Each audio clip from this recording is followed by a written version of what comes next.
Welcome to Monk's Temple. Tonight, we are going on a quiet journey into a profound and gentle teaching, an invitation to lay down the heavy backpacks we've been carrying. Let's begin by finding a comfortable position, whether you're lying down or sitting in a favorite chair. Allow your body to settle into the support beneath you. Let your eyes gently close, or let your gaze soften.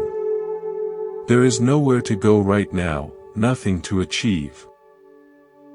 Your only task is to listen, and to let these words wash over you like a soft breeze. Before we begin, let me share a story with you. It's about a cartographer of the inner world, a man named Idris who lived in ancient Alexandria. Idris was a scholar of the soul.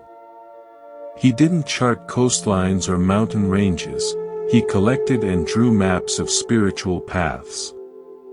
His study was a forest of scrolls and parchment, covered in intricate diagrams. Labyrinths of virtue, mountains of insight, rivers of purification, and gates, so many gates. Gates of humility, gates of surrender, gates of divine knowledge. Idris believed with all his heart that peace and understanding were destinations to be reached by following the correct map. He spent his life comparing these charts, synthesizing them, trying to find the one true path, convinced that if he could just navigate the inner terrain correctly, passing each gate in the proper order, he would finally arrive at the center where peace lived. He grew weary. The maps contradicted each other. Some gates required keys he felt he didn't possess. The labyrinth of his own practice felt endless. One afternoon, overwhelmed by the sheer weight of his quest, he left the dim, paper-filled room and climbed to the rooftop of the great library. The Mediterranean Sea stretched to the horizon, a vast, undivided expanse of blue. The noise of the city was a distant hum below. He stood there, not trying to map anything, not looking for a symbolic gate in the sky. He was simply exhausted, and for a moment, he let the quest fall away. And in that moment of surrendered effort, something happened. It wasn't a vision. It was a silent knowing that washed through him like the sea air.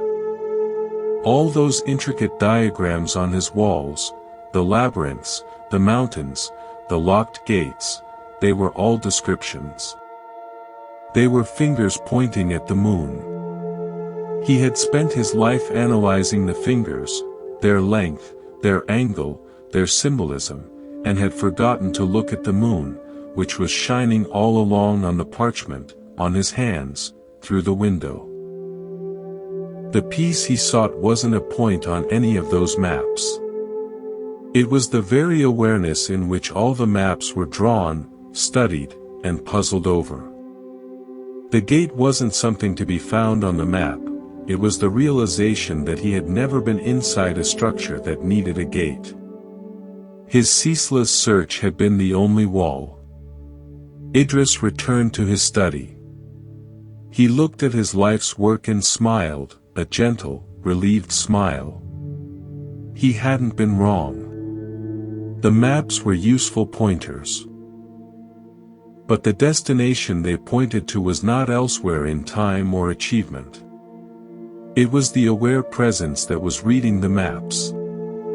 He spent his remaining years not drawing new ones, but sitting with fellow seekers, often in silence, sometimes just pointing at the window, at the sky, at the simple cup of tea between them. Let that story settle within you. We are all, in some way, cartographers.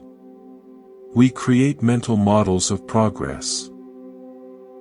First I must heal this childhood wound, then cultivate that virtue, then achieve this milestone, then I will be worthy of peace. We treat inner peace like a diploma to be earned after a long and grueling curriculum. What if the exhausting curriculum itself is the distraction? What if the map is not the territory? Right now, bring your attention to your breathing. Don't try to change it. Don't try to make it deep or perfect.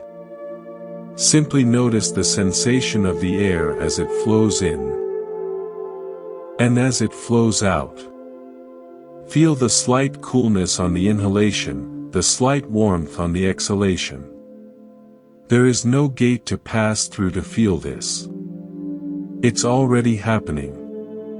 The feeling of the breath is already here, in your awareness.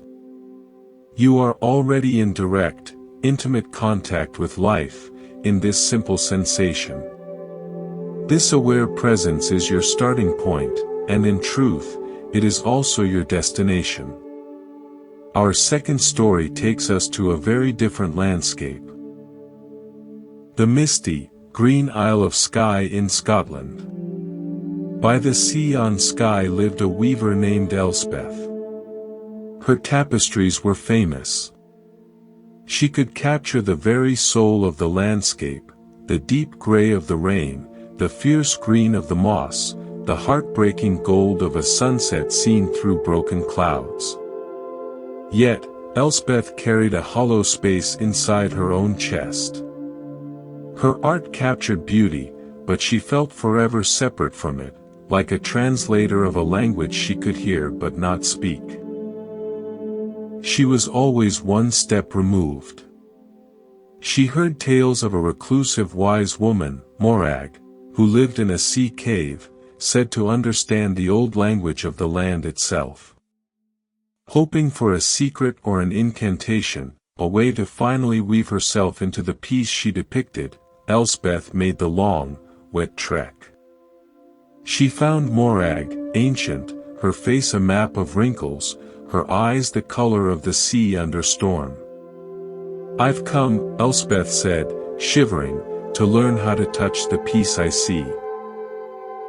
How do I get inside the beauty?" Morag didn't answer with words. She gestured for Elspeth to sit by the small peat fire, picked up a drop spindle, and began to spin wool into thread with a slow, eternal rhythm.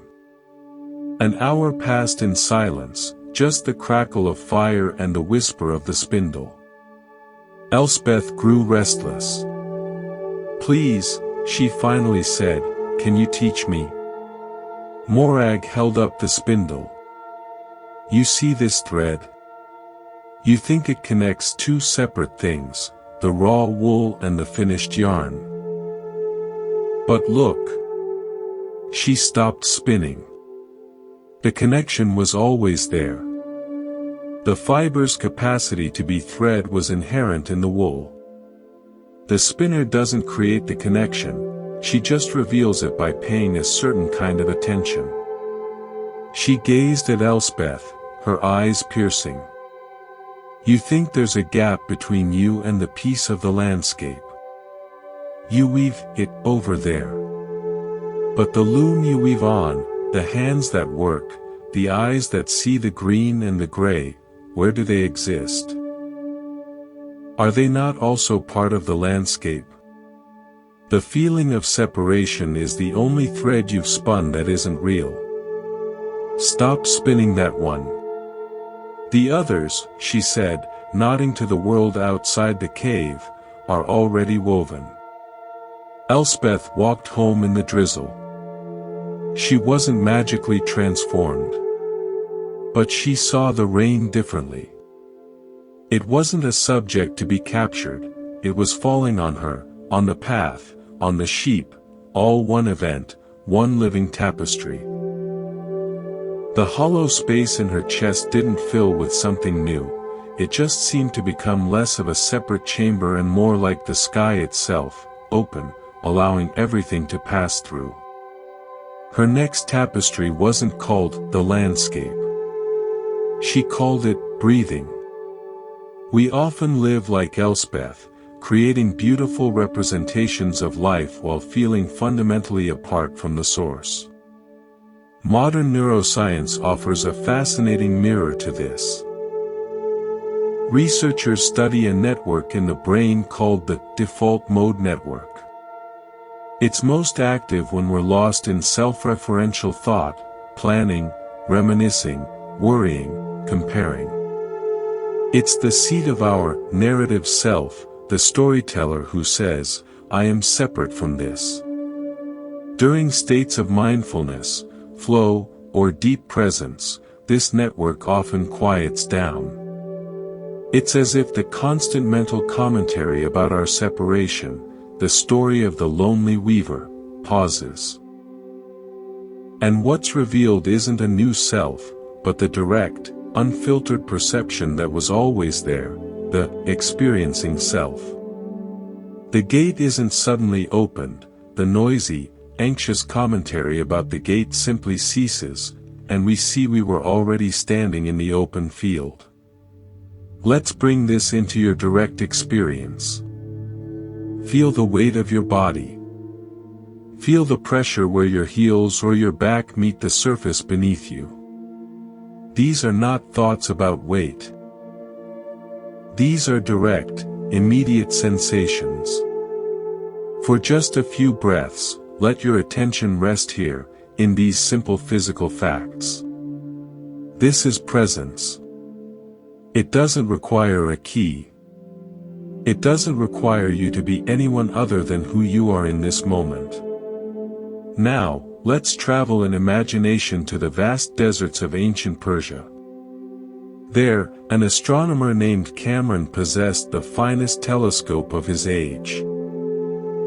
He spent his nights charting the heavens, seeking to understand the perfect, silent mechanics of the stars.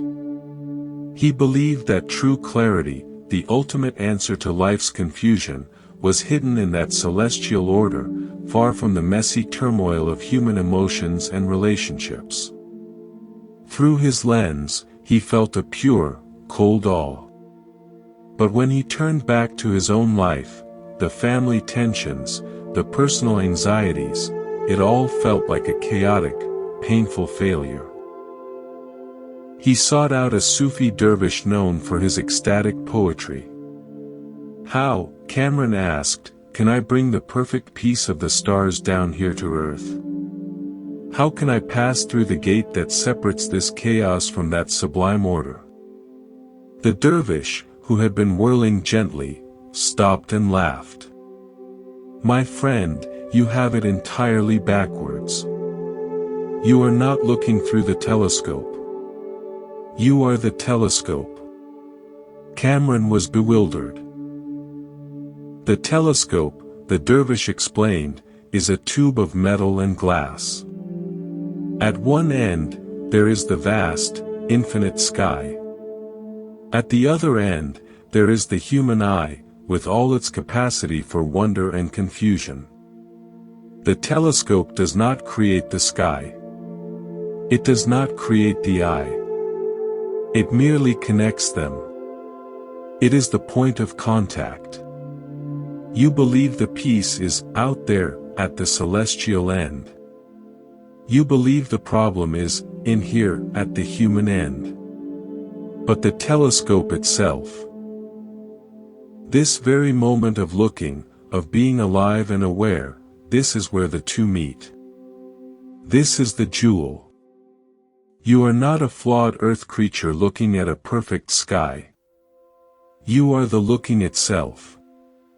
The peace of the stars is not their distance from earth, it is the profound silence in which both star and earth arise. That silence is not in the lens, it is the lens. Clean the lens of your belief in separation, and you will see the unity you already are. Cameron walked back into the desert that night. He didn't look through his telescope. Instead, he lay on his back on the warm sand and simply gazed up. The stars were not distant points of perfect order. They were here, within his own vast field of perception. The anxiety in his chest was not a separate flaw to be condemned, it was merely a passing weather system in that same vast inner sky. He realized the gate wasn't between earth and sky, the gate was the persistent belief that they were two. We do this constantly, don't we? We compartmentalize our experience. Peace is over there, in my meditation corner, on my vacation, in my future success. Chaos, stress, and imperfection are here, in my daily life. We create a spiritual telescope, straining to see a distant purity. But the gateless gate teaching whispers that the point of contact, the aware presence reading these words, feeling the body, hearing the sounds around you, that is the unity. The chaos and the peace are both contents appearing within this aware space. You are not merely the chaotic content, you are primarily the space that is aware of it. The space is untouched by what passes through it. Let's practice this. Notice any sounds in your environment right now. The gentle hum of appliances, the distant murmur of traffic, the rustle of fabric as you move. For a moment, don't label them as interruptions or distractions. Just listen. Let the sounds come and go in the open space of your hearing. The space doesn't struggle with the sounds. It doesn't own them. It allows them. Can you rest as that allowing space, just for now? The gate is this simple shift from being the sound to being the space for the sound. Our minds are adept at building structures, and one of the most common is the structure of not enough. We build a gate labeled, when I am better, and stand outside it. Our next story visits a very modern setting to illustrate this. In a pristine, manicured suburb, there lived a man named Harold. His garden was the envy of the street, geometrically perfect hedges, a lawn like emerald velvet, and flower beds that bloomed with unwavering, vibrant consistency, regardless of season or drought. Harold's secret? He had gradually, over the years, replaced every living plant with astonishingly realistic artificial ones. He knew, intellectually, they were silk and plastic, but he derived such deep satisfaction from their flawless appearance, from the total control, that he tended to them religiously. Every evening, he would go out with his watering can and gently sprinkle the plastic roses. His neighbor, a curious little girl named Lily, watched him for weeks, puzzled. Finally, she walked over. "Mr. Harold," she asked, "why do you water them? They aren't real." Harold paused, slightly offended. "Of course they're real. Look at that color. Look at that perfection. No pests, no wilting, no unexpected changes. This," he said grandly, "is gardening perfected." Lily knelt and touched a perfect, waxy tulip. "But they don't drink the water," she said softly. "They don't grow. They don't smell like anything. The bees don't come." Harold was about to give a sharp retort when he looked at her small, dirt-smudged hand resting on his pristine, unyielding flower. He looked around at his garden. It was silent. No bees. No scent. No leaves trembling in a real breeze, just a stiff, colorful artifice. The watering can in his hand suddenly felt absurdly heavy. He had been so devoted to the image of a perfect, controlled garden that he had walled himself off from the messy, alive, unpredictable, and real process of growth. He had been guarding a gate that led only to a museum diorama, not a living world. He didn't tear up his garden that day. But he went to the store and bought a single packet of sunflower seeds. He planted them in a small, neglected corner behind his tool shed. They were messy. They grew lopsided. They attracted ants. But when they finally bloomed, turning their great faces to the real sun, buzzing with real bees. Harold would sit on an old stool and watch them for hours, a feeling in his chest he couldn't quite name. It wasn't perfect. It was alive. The gate he thought he was maintaining. The one that kept out failure, mess, and imperfection, had really been keeping out life itself. How often do we water our own plastic flowers? We cultivate the perfect image of who we should be, always calm, perpetually productive, never angry or afraid, and then exhaust ourselves maintaining that facade, watering the plastic version of ourselves while our real, tender, growing soul feels unseen and neglected. The gateless gate isn't about achieving plastic perfection. It's about realizing the artificial barrier you've built to protect that perfect image is the source of the ache. The real garden, with its weeds and its glorious sunflowers, its dry spells and its sudden blooms, is already where you are standing. Peace isn't the sterile absence of mess, it's the open, compassionate awareness that can include it all. Let's bring this into the body. Gently scan your body from head to toe. Notice any area of tightness or tension. Perhaps in the jaw, the shoulders, the belly. Instead of immediately seeing it as a flaw to be fixed, a weed to be pulled, simply bring a soft, curious attention to it. Feel the raw sensation of the tension itself. Is it throbbing? Aching? Just solid? Breathe gently into the space around it. You are not trying to fix a plastic flower, you are acknowledging a real, living sensation in your real, living body. This simple, non-judgmental attention is the first step into the real garden. Now, let's journey deep into a different kind of wilderness, the heart of the Amazon rainforest. There is an understanding among some indigenous peoples of the Amazon that every living thing, every tree, river, jaguar, and person, has its own unique song, a vibrational essence. To know something, to be in true harmony with it, is to learn its song.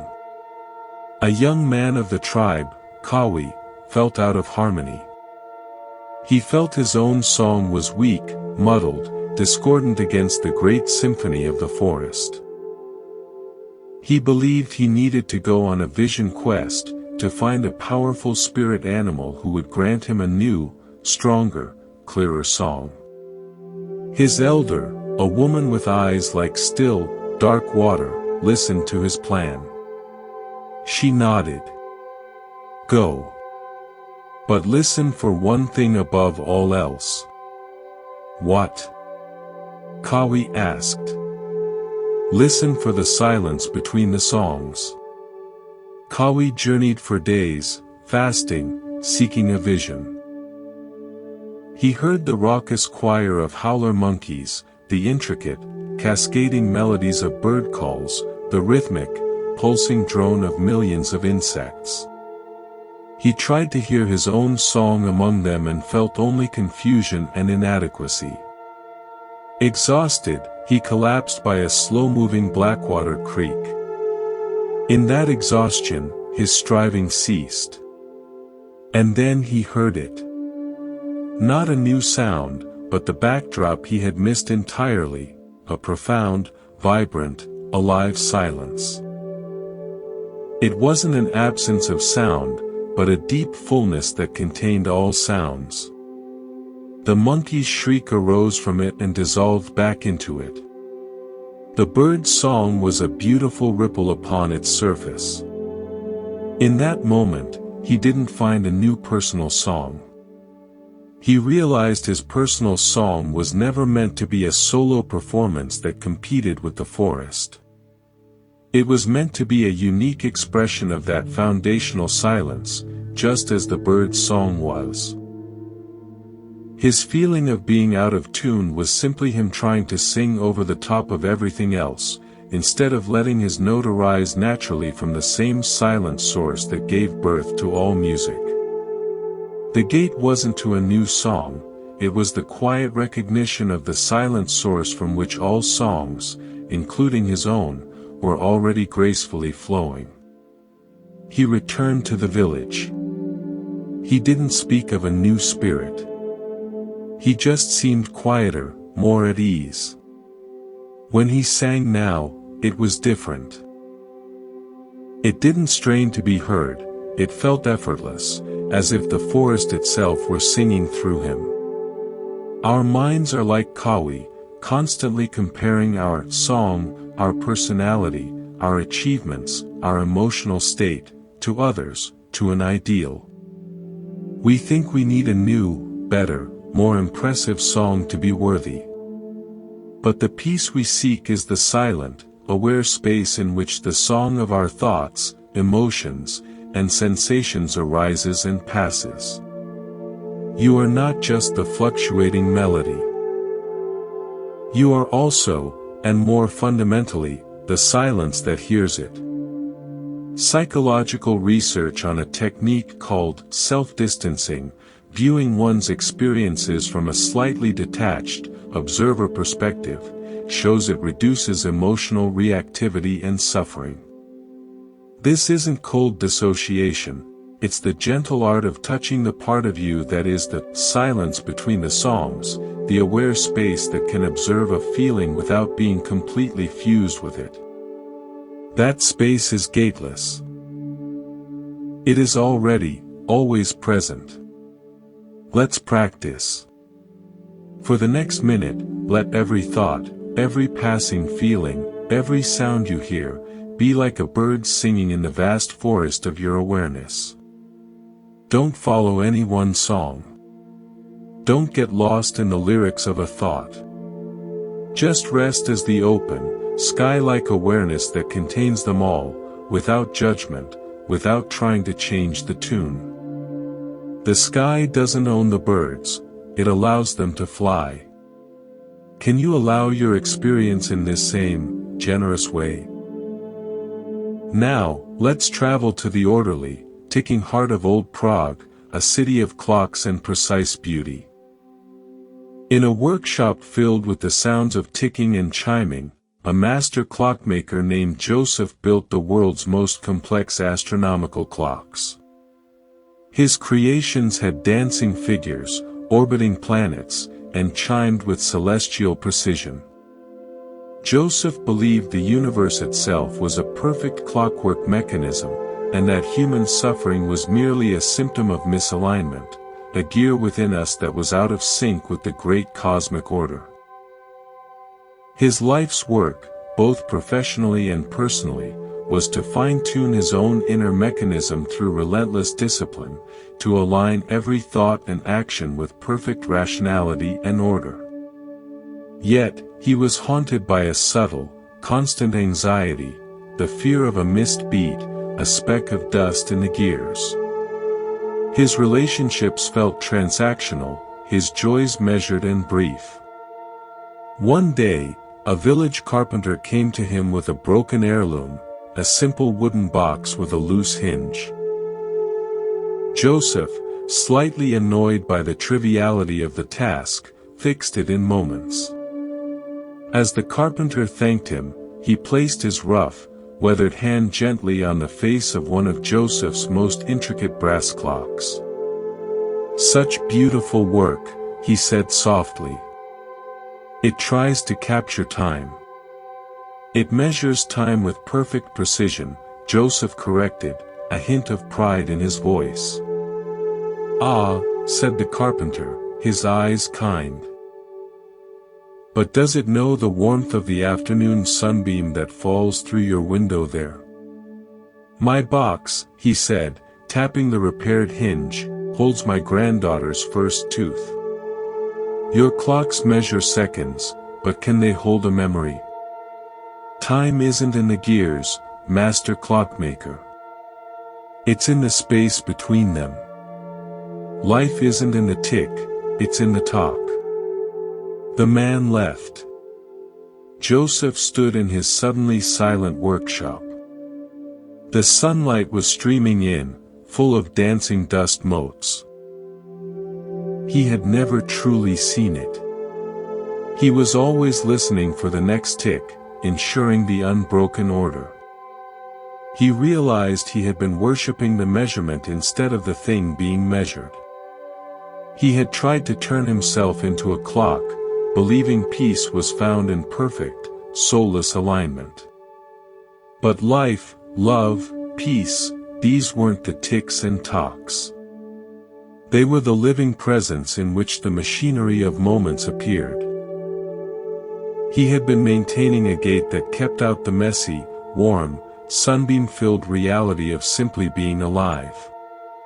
He began taking long, unmeasured walks along the Vltava River. He didn't count his steps. He watched the water, which flowed without ticking. And slowly, the tight, anxious rhythm in his chest began to soften, sinking not with a clock, but with that larger, flowing silence. We are all clockmakers to some degree. We try to optimize our lives, schedule our peace, align our habits for perfect mental and emotional output. We treat our awareness as a tool within the clockwork, a gear to be improved. But what if awareness is the very space in which the clockwork exists? What if the peace you schedule for 7 o'clock this evening is already present at 3:17 in the afternoon, in the middle of a messy desk and a ringing phone, if you could just stop checking the internal clock? The present moment is not a tick on a timeline. It is the timeless canvas upon which the timeline is drawn. The gate isn't at the next scheduled milestone of achievement or relaxation, it's the simple, shocking realization that you're already painting on the canvas, right now. Bring your attention to the rhythm of your own heartbeat. You don't control it. It's a reliable, living clock within you, a soft drum echoing your aliveness. But you are not the heartbeat. You are the awareness that can feel its pulse. Rest as that awareness for a few breaths. Let the heart tick. Let the clock in the room, if there is one, talk. You are the room, not the clock. You are the awareness, not the rhythm. I'd like to share a story from my own life, a moment when this teaching became personal and clear. There was a time when I felt profoundly lost. In a way, I was like Idris the cartographer, but my labyrinth was made of books. I had read everything I could find on happiness, psychology, philosophy, and spirituality. My mind was a vast, chaotic library of conflicting advice, a Tower of Babel where every book shouted in a different language. One evening, overwhelmed by the noise, I left my apartment and went to a city park. It was autumn. Leaves were falling in golden spirals. I sat on a bench, watching a young child, maybe 4 years old, trying to catch leaves as they drifted down. He'd run, leap, miss, laugh with pure delight, and try again. His mother watched from nearby, smiling. And it struck me with a sudden, simple clarity. All my books were about the description of the leaf, its botanical classification, its poetic symbolism, the physics of its fall. But the child was in a direct, joyful, unmediated relationship with the leaf itself. The leaf wasn't a problem to be solved or a concept to be understood. It was a wonder to be played with, a moment to be marveled at. I had built an immense labyrinth of concepts between myself and my own lived experience. I was treating my anxiety, my searching, as a philosophical problem to be solved by the right book, the perfect quote, rather than as a passing weather pattern in the sky of my awareness. The gate to peace wasn't hidden in a text I hadn't yet read. The gate was the simple act of closing the book and looking up. The child knew no gate because he had never built a library around one. In that moment, my search didn't end because I found an answer. It ended because the question itself, how do I find peace, suddenly seemed as strange as asking, how do I catch the air? You don't catch it. You breathe it. You are already doing it. Our modern world is a grand, glittering library. We search for answers in articles, podcasts, online courses, and expert opinions. There's nothing wrong with learning, it is a beautiful human capacity. But wisdom often whispers a gentle warning, don't confuse the menu with the meal. The direct taste of this moment, the feeling of the breath in your lungs, the sound of this voice, the sensation of resting, this is the meal. The nourishing reality. Everything else is the menu, descriptions, suggestions, pictures of food. The gateless gate isn't unlocked by consuming more information from the menu. It is seen, felt, and entered when you finally put the menu down and take a mindful, grateful bite of what's already on your plate, in this very moment. Let's take a conscious bite of this moment now. Take a slow, deliberate breath in. Feel the air filling you. As you exhale, imagine letting go of a heavy, leather-bound book you've been carrying for years. You don't need to know anything right now. You don't need to understand. Just breathe. Just be. The breathtaking simplicity of this is the gateway itself. Our next story takes us to Korea, to the serene and patient art of pottery. In a village known for its ceramic artists, a master potter was revered for his moon jars, simple, spherical porcelain vessels of breathtaking serenity. A diligent student named Su Min was desperate to create one. She believed the secret lay in flawless technique. The perfect recipe for the clay, an absolutely steady hand on the wheel, a glaze fired at the exact temperature. She practiced for years, producing bowl after bowl. Each one, to her critically searching eye, was flawed. A slight wobble in the wall, a faint crack in the glaze, an imperceptible asymmetry. In frustration, she would often smash them and start again. One day, the old master came and sat beside her as she worked, her hands tense and white-knuckled on the spinning wheel. He said nothing for a long time. Then, he pointed to a traditional Korean paper window, the hanji, with its delicate latticework. Su Min, he asked, what is the most important part of the window? Without looking up from her clay, she answered, the clear part, master. The empty part where the light comes through. No, he said softly. It is the paper itself. The light needs the paper to define it, to give it a shape through which to shine. The beauty is in the relationship between the solid and the empty, the material and the space. He placed his own steady, aged hand over hers, stopping the wheel's frantic spin. You are trying to make the perfect solid. You are not honoring the empty space the bowl is meant to contain. You are not honoring the quiet space from which your own hands move. You fight the wobble, but the wobble is the hanji paper of this particular bowl. It gives it character. It lets its unique humanity shine through. The greatest moon jars, he said, his voice a gentle rumble, are not perfect. They are alive.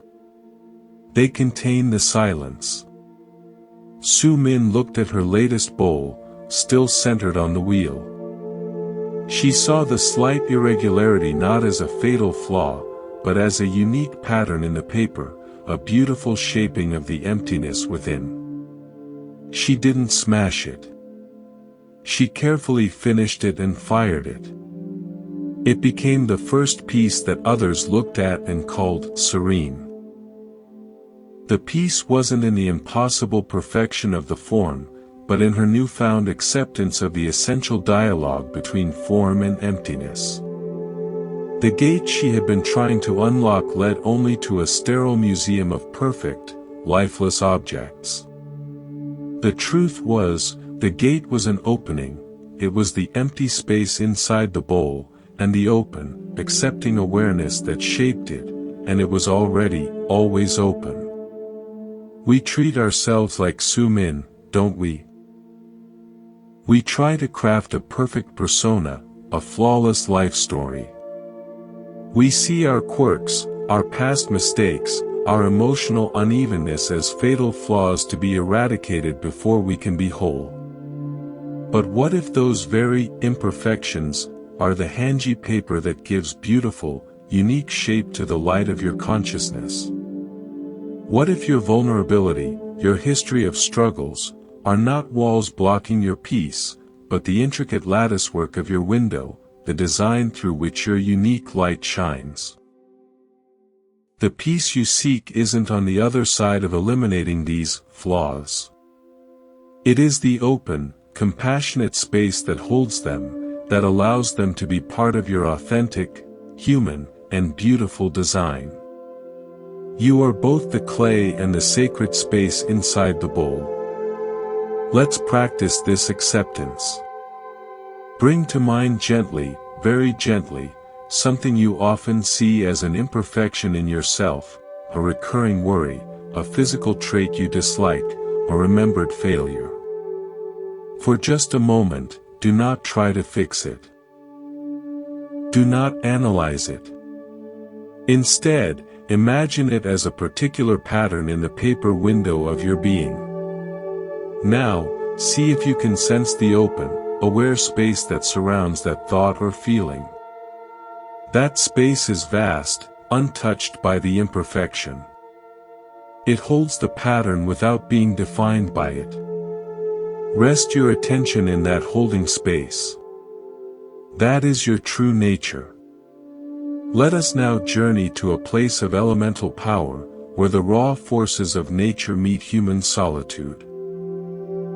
On a solitary, storm-lashed rock in the cold North Atlantic, a man named Finn kept the lighthouse. His existence was one of pure vigilance: keep the great light burning, the vast Fresnel lens clean, the clockwork mechanism turning through the night. He came to see his own mind in the same way.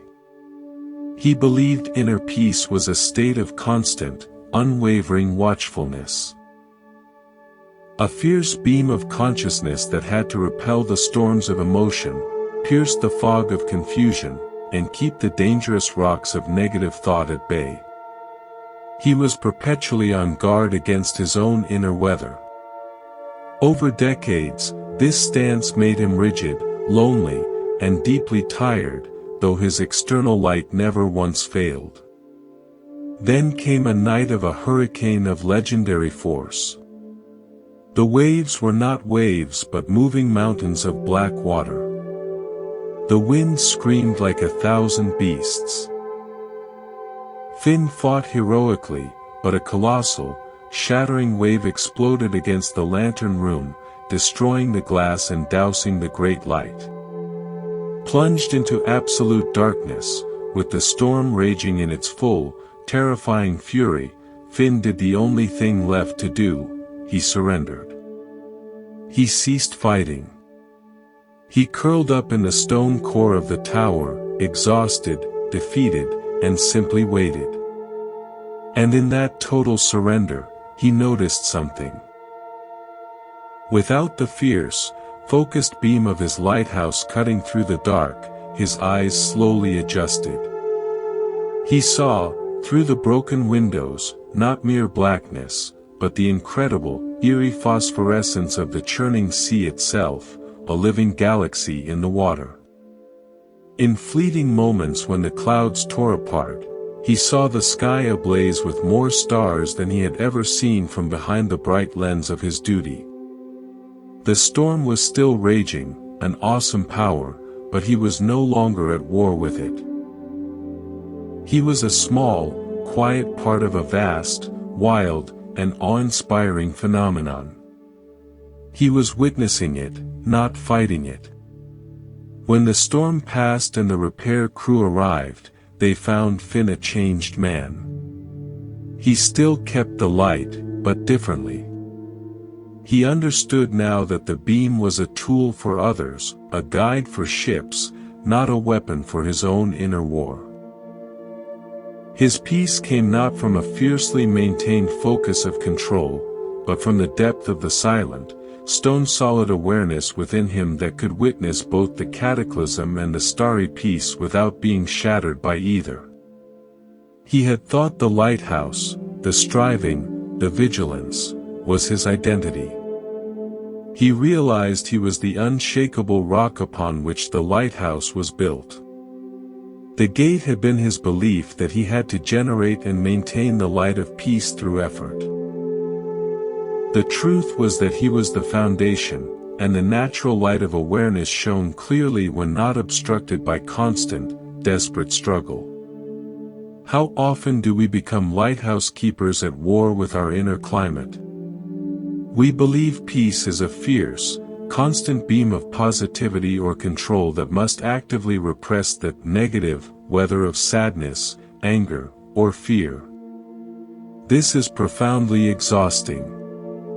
The gateless way is to discover you are not the fragile light in the storm. You are the awareness that is the very bedrock, the very space, in which storms and calm weather both arise, play out, and pass. You do not need to generate peace, you need to cease obstructing the natural, steady, luminous presence that you already are. A storm of anxiety may rage, but can you, right now, feel the silent, unmoving bedrock of sensation beneath it? That feeling of simply being is your true ground. Let's connect with that ground. Feel the solid, undeniable contact of your body with the surface beneath you, the bed, the chair, the floor. That is external support. Now, imagine that same sense of solid, supportive presence is not just outside, but inside. Feel for a foundational, quiet stability at your very core. It may feel like a deep stillness in the center of your chest or belly. You are that stability. Any passing thought or emotion is just weather in the sky of this unwavering presence. For the next few breaths, rest as the bedrock. Let the weather do what it will. You are not the weather. You are the ground. From the elemental north, we travel to a place of meticulous artistry, the Byzantine city of Ravenna, famed for its shimmering mosaics. A young artist named Alessio was apprenticed to a master restorer in the ancient basilicas. His task was not to create new images, but to repair the millennia-old mosaics that adorned the floors and domes. He was given a bowl of ancient tesserae, tiny, thousand-year-old cubes of glass and gold. His job was to find, among the millions on the vast floor, the one exact missing piece for a saint's robe or an angel's wing. He spent days on his knees, squinting, comparing colors in the dim light, growing frustrated. The mosaic looked broken, incomplete, a sacred puzzle with missing pieces. One afternoon, overwhelmed by the impossibility of the task, he lay flat on his back on the cool stone floor, staring not at his work, but up at the vast, finished mosaic in the central dome, the magnificent Christ Pantocrator, an image of divine unity. From his flat vantage point, the curvature of the dome distorted the face. He couldn't see the composed visage clearly. But he saw something else. The infinite, glittering points of individual tesserae, each catching the light from the high windows like a distant star. They weren't forming a coherent picture from this angle, they were a breathtaking, shimmering field of individual sparks of color and gold. In a flash, he understood.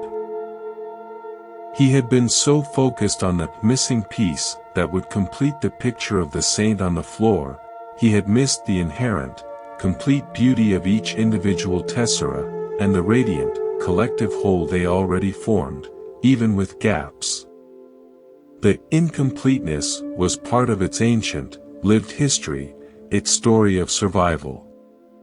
Perhaps some pieces were lost forever to time, but the mosaic was no less a masterpiece. Its wholeness, its sacred impact, did not depend on every single piece being perfectly in place. He rose and looked at his repair work with new eyes. He stopped trying to make the repair invisible, to make it look perfectly new. Instead, he chose tesserae that harmonized with the whole but didn't attempt to hide the fact of the repair. The join between the ancient and the new became part of the ongoing story. He realized his own life was such a mosaic. He had been searching for the missing pieces, the right relationship, the perfect vocation, the healed wound, that would complete the picture of Alessio the whole man. But from the limited, ground-level perspective of his ego, the picture would always look distorted and incomplete. From a higher vantage, from the awareness that could see the whole shimmering field of his experience. Every moment, every piece, even the painful or missing ones, was part of a radiant, complete, and unfolding whole that needed no fixing. The gate was the shift from looking down for missing pieces to looking up and appreciating the entire, glittering, star-like field. We are all mosaicists of our own lives, desperately scanning the ground for the missing pieces, the right partner, the fulfilling career, the apology we never received, the trauma healed. That will finally make the picture whole and beautiful. We see our lives as broken, incomplete works.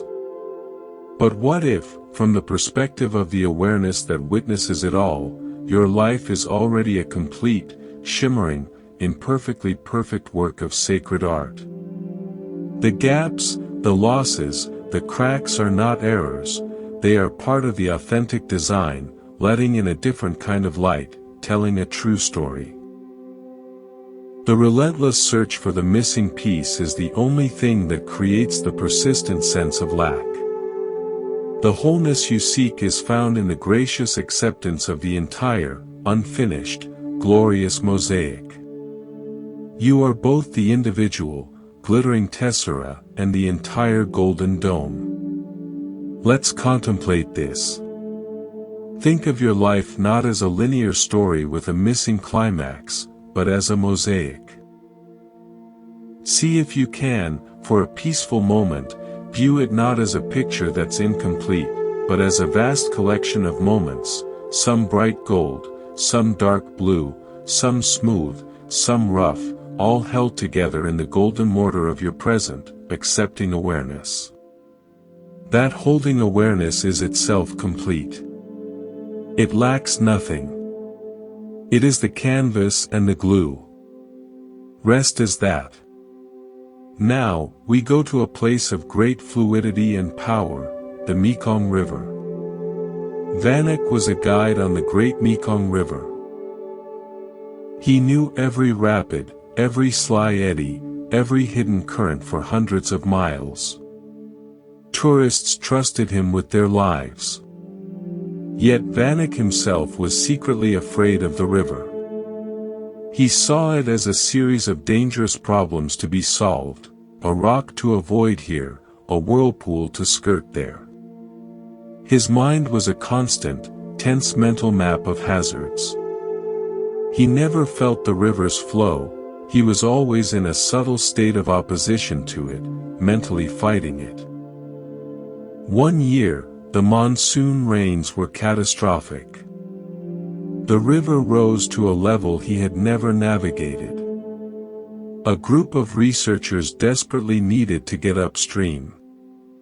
It was, by the logic of all his old maps, impossibly dangerous. An elder from a riverside village, seeing his paralysis, approached. "You know the river," the elder said, "but you do not know water." "What do you mean?"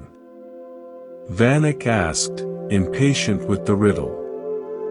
The elder pointed to a rain barrel overflowing in the relentless downpour. "You see the barrel? The river is like that now. You cannot guide the water that is in the barrel. You can only be the barrel, and let the water guide itself through your shape. Stop trying to steer the river. Be the boat so empty and responsive that the river steers you. Your knowledge is the boat. But you," he tapped Vanek's chest, "must be hollow inside it." With no other choice, Vanek set out. As the torrent seized his boat, he let go of his mental map. He didn't try to fight the current toward remembered, now submerged channels. He became utterly present, feeling the boat's every movement, reading the water's surface not as known hazards but as immediate, living, fluid information. He became a responsive, harmonious part of the river itself, not its adversary. To his astonishment, they moved through seemingly impassable stretches with a strange, fluid grace. He wasn't in control, he was in a dynamic, respectful dance. The river wasn't a problem to be solved, it was a reality to be joined. His fear dissolved into a vibrant, respectful awe. The gate had been his illusion of separate control. The truth was intelligent surrender to the powerful, undeniable flow of the present moment. We treat our lives like Vanek navigating the familiar, lower river. We have our maps, our plans, our routines, our well-worn coping mechanisms. But when life floods, with unexpected grief, sudden change, or overwhelming anxiety, our maps are instantly useless. We panic. We fight the current, exhausting ourselves against a force we cannot control. The gateless way is to learn to become the hollow boat. Let your accumulated wisdom and awareness be the vessel, but hollow out the center of resistance, the "I must control this" tension. Let the immense, powerful flow of the present moment move through you. This isn't passivity. It is the most intelligent, responsive form of action, surrender to what is, now. Peace is found not in controlling the river's course, but in becoming one with its direction in this ever-changing instant. The struggle against the current is the only gate. Is there an area of your life that feels like a flood right now, a situation, a feeling, a change that feels overwhelming? Instead of strategizing or fighting it in your mind, just for this moment, imagine hollowing out your center. Imagine you are an empty, sturdy boat on that feeling. Don't fight the water. Let it be there. Feel the sensation of it without immediately attaching the story of, "This shouldn't be happening." Just be the open, allowing space for it. Notice what happens to the sense of struggle when you stop paddling upstream. Let us now step into the world of performance, of masks and roles, where identity is a conscious craft. In the world of theater, there was a renowned method actor named Leo. He was famed for his complete transformations. To play a king, he would live as royalty for months, researching, adopting the posture, thinking the thoughts. He extended this method to his own life. He believed that to find his true, authentic self, he needed to find the ultimate role, the one he was meant to play, and inhabit it perfectly.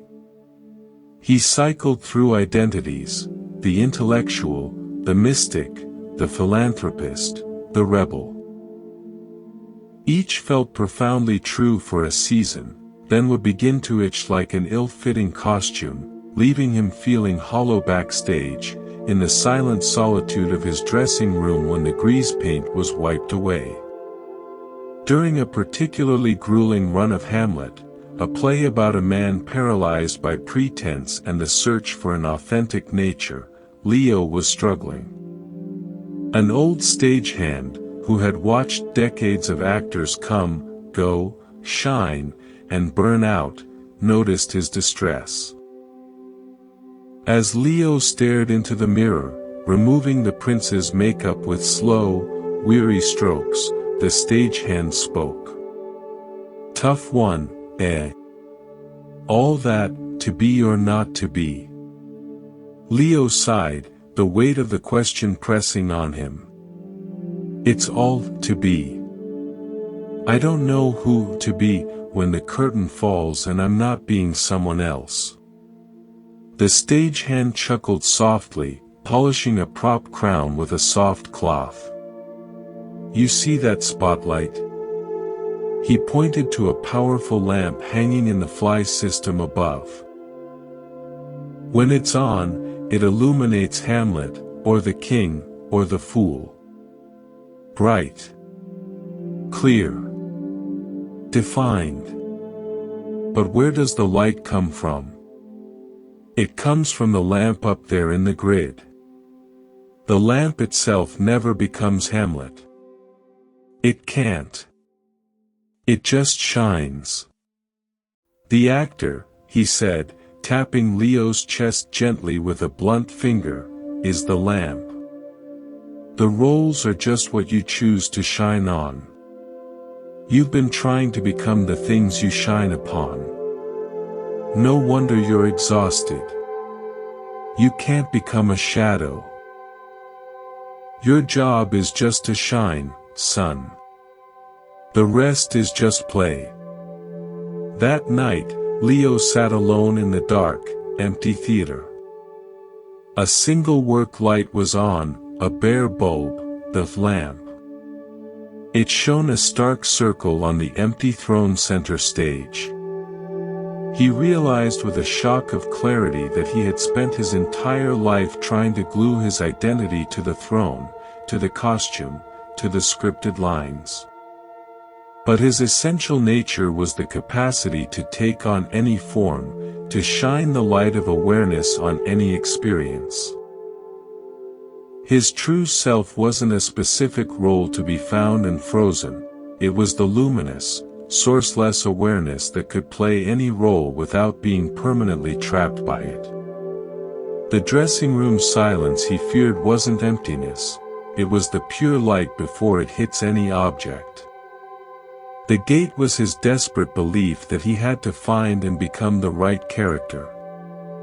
He was, and had always been, the actor, the aware presence behind all characters. We all perform this act of mistaken identity. We fuse with our roles: parent, professional, victim, hero, seeker, success, failure. We believe peace lies in perfecting a role or finally discovering our one, true role. But you are not the role. You are the awareness that is currently experiencing the parent thoughts, the professional anxieties. You are the lamp. The roles come and go on the stage of your life. Suffering is when the lamp forgets itself and tries to become the throne, believing it is only valuable when illuminating something grand.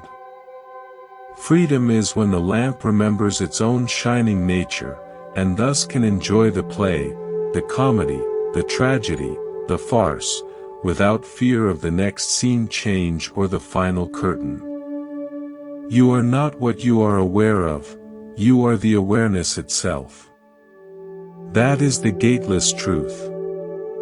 Right now, pause and notice, are you aware? Yes. That simple, undeniable knowingness, before it lands on any specific thought, any role, any story, that is the lamp. It is your most fundamental identity. For a few breaths, rest as that knowing presence. I am aware.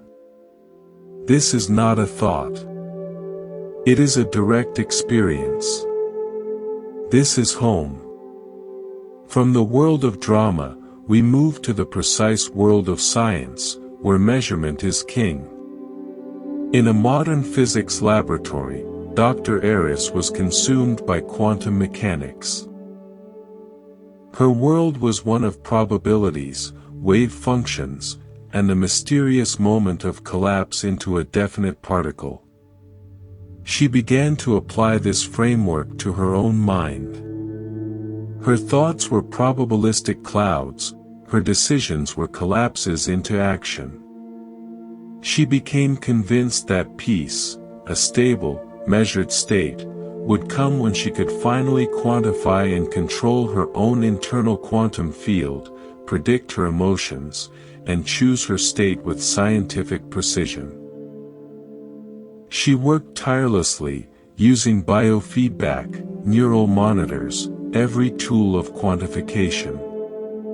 She became a brilliant, detailed map of her own dysregulation, but no closer to the settled peace she sought. It was all meta-analysis, measuring the measurement. Burned out, she visited her old professor emeritus, a man who had shifted from physics to the philosophy of mind.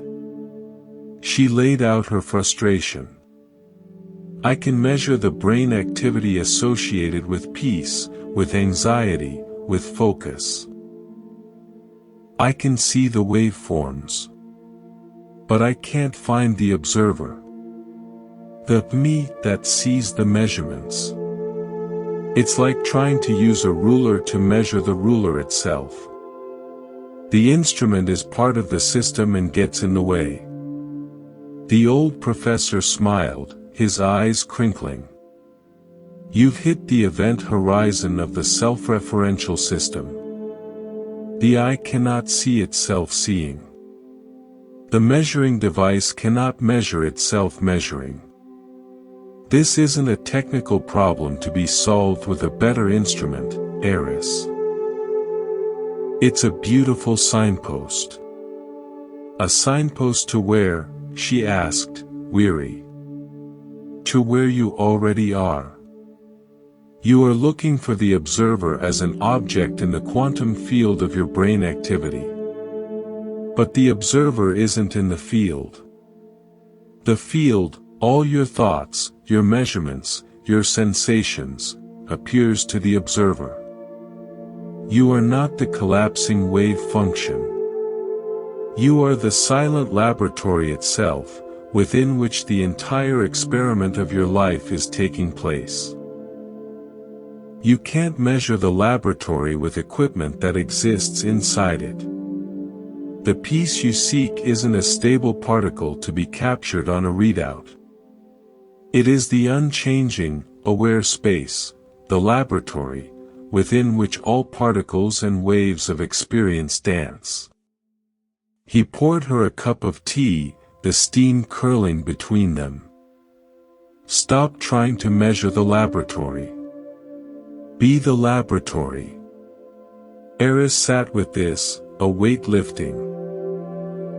Her entire striving had been an attempt to turn awareness itself into an object of awareness, a logical impossibility. The relief was immense. The search hadn't failed, it was founded on a beautiful category error. She wasn't a malfunctioning machine to be debugged. She was the aware space within which the concept of machine even arose. The gate was the assumption that she was an object in need of measurement and repair. Without that assumption, there was no gate, just the open, intelligent field of experiencing itself. Modern psychology and neuroscience offer incredible, valuable maps of the mind. But they are maps of the content of consciousness, brain regions, hormonal cascades, cognitive patterns. Awareness itself, the context in which all this content arises, is not mappable by its own contents. It's the mapmaker. We suffer when we mistakenly identify as the map. As the anxious pattern, the depressive loop, the traumatic memory, and forget we are the one holding and reading the map. You cannot fix the mapmaker using the map. You can only realize the mapmaker was never broken, you were just reading the map too literally, believing it was the entire territory. The territory is this alive, present moment. Put the map down. Be here. Let's practice putting the map down. For the next minute, let go of all attempts to analyze, label, or judge your present state. Drop the concepts relaxed, distracted, peaceful, or bored. Simply be the raw, unlabeled, direct experience of this moment. The sensation of listening. The feeling of the body at rest. The play of light behind your eyelids. This experience is prior to measurement, prior to the map. This is the territory. This is home. Now, let us contemplate a teaching from the Sufi tradition, which speaks to the very source of our attention.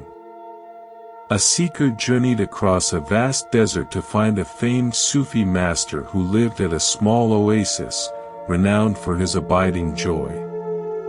When the seeker finally arrived, parched and weary, he found the old man kneeling in the sand, far from the water's edge, carefully planting date palm saplings. "Master," the seeker gasped, bewildered, "why do you plant here? The sand will never sustain them. The water is over there, at the oasis." The master didn't stop his digging. "I am not planting trees," he said calmly. "Then what are you doing?" "I am planting." He said it as if this were the complete and obvious answer. "But, they will die," the seeker insisted. The master finally stood, wiping his brow. He pointed to the lush, fruitful palm grove surrounding the oasis spring. "Who planted those?" "You did, master. Many years ago." "And why did I plant them there?" "Because that's where the water was. It was the logical place." "Exactly," the master said, his eyes twinkling like stars in his weathered face. "I plant where the water is. When I planted those, the water of my attention was on fruit, on shade, on tomorrow's harvest. So I planted there. Now, the water of my attention is on the motion of digging, on the feel of the sand in my hands, on the kindness of the effort itself. So I plant here. The tree is not the point. The planting is the point. Wherever your attention flows, that is where the water is. You have crossed the desert searching for the oasis, not seeing that your own attentive presence is the only water there is. You are digging in dry sand looking for water, while holding a full bucket in your hand. The seeker stood in stunned silence.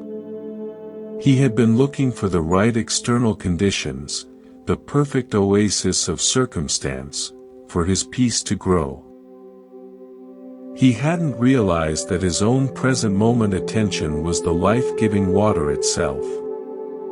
Peace wasn't a distant tree to be found, it was the quality of conscious attention brought to the planting of this moment, however barren or difficult it seemed. The gate was his belief that the water was elsewhere. We constantly defer our peace, our presence. When I finish this project, when I resolve this conflict, when I have more money, when I am on vacation. We plant the precious water of our attention in the arid soil of the future, the past, or conditional statements, and then wonder why our present moment feels like a desert. The water is your attention, right now. You can choose to pour it on the story of lack, worry, and regret, or you can pour it on the direct, nourishing sensations of this breath, this sound, this feeling of being alive. Where your attention goes, your life grows. The gateless gate is the simple, powerful turning of attention from the story of seeking to the reality of the seeker's own aware presence, which is always and only now. Now is the only oasis. The bucket is in your hands. Let's drink from that bucket.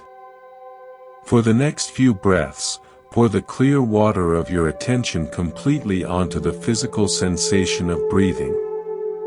Let it fill your awareness. Nothing else exists in this moment. Not the past, not the future, not the story of you listening to a story. Just the feeling of the breath, rising and falling. This is the oasis. You have arrived. You were never truly anywhere else. Our journey now brings us to a quiet village by a slow-moving river, a place where patience is not just a virtue but a way of life. In a village where the river was the center of life, there lived a young woman named Lean who had no patience. She walked fast, spoke quickly, and her mind raced even faster. Life was too short, she felt, to waste on slowness. There were goals to achieve, a future to build, places to see. Her grandmother, Mai, was her opposite. Mai moved through her days like the river itself, steady, unhurried, taking immense time with everything. She could spend an hour savoring a single cup of tea, would pause in the middle of walking to truly look at a flower, and seemed entirely unconcerned with time's passage. When Mai grew old and needed care, Lean moved into her grandmother's house by the river. She tried to be patient, but the slowness grated on her. One afternoon, Lean was frantically pulling weeds in the garden, her movements sharp and efficient. Mai came outside and slowly lowered herself onto a wooden bench to watch. "You are always rushing," Mai observed softly. "Even pulling weeds becomes a race." Lean wiped sweat from her brow. "If I don't hurry, I won't finish before dark. And tomorrow has its own tasks." Mai nodded slowly. "So you rush through today to save time for tomorrow, and then you rush through tomorrow to save time for the next day. When does the rushing end, child? When do you live today?" Lean paused, a weed dangling from her hand. The question hung in the air. The rushing never did end. There was always the next task. "Come," Mai said, patting the bench. "Sit with me. The weeds will wait." But I need to finish. The weeds will wait. The river has been flowing for 10,000 years. It is not in a hurry. Sit. Lean sat, her body still tense with the urge to do. Look at the river, I said. What do you see? Lean looked. I see the river. Brown water. It's the same as always. Look again. Really look. Lean tried. She saw the water catching the afternoon light, glinting gold. She saw small eddies swirling near the bank, carrying leaves in lazy circles. A dragonfly skimmed the surface. On the far bank, a heron stood motionless, a statue of infinite patience. It's beautiful, Lean admitted. I never noticed. You never stopped long enough to see, I said, her voice a gentle river of sound. You have passed this river every day of your life, and you have never truly looked at it. That is what rushing does. It makes us blind to what is actually here. But there is a doorway in every moment, Lean. An invitation to be fully present, to see what is actually here, to receive the gift of being alive. Most people hurry past these doorways without a glance. They are always on their way somewhere else. A doorway to what? Lean asked. I was quiet for a long moment. When I was young, I was like you. Always rushing, always busy, always looking ahead to the next thing. I thought that was how life was meant to be lived. Then, one day, I was sitting on this very bench and I saw it. Really saw it. The light on the water, the way the current moved, the heron so still.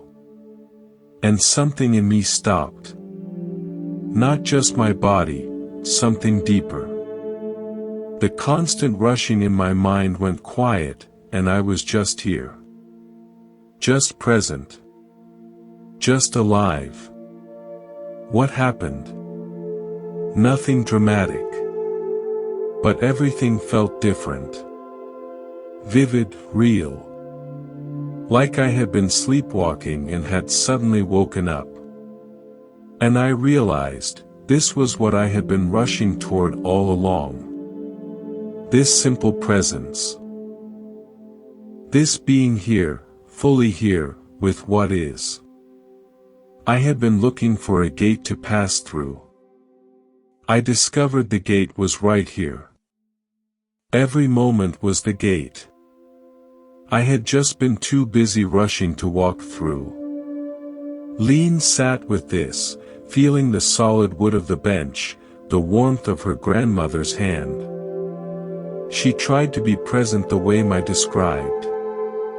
It was hard. Her mind kept jumping to the unfinished weeding, the dinner to cook. But for a moment, just a moment, she felt a shift.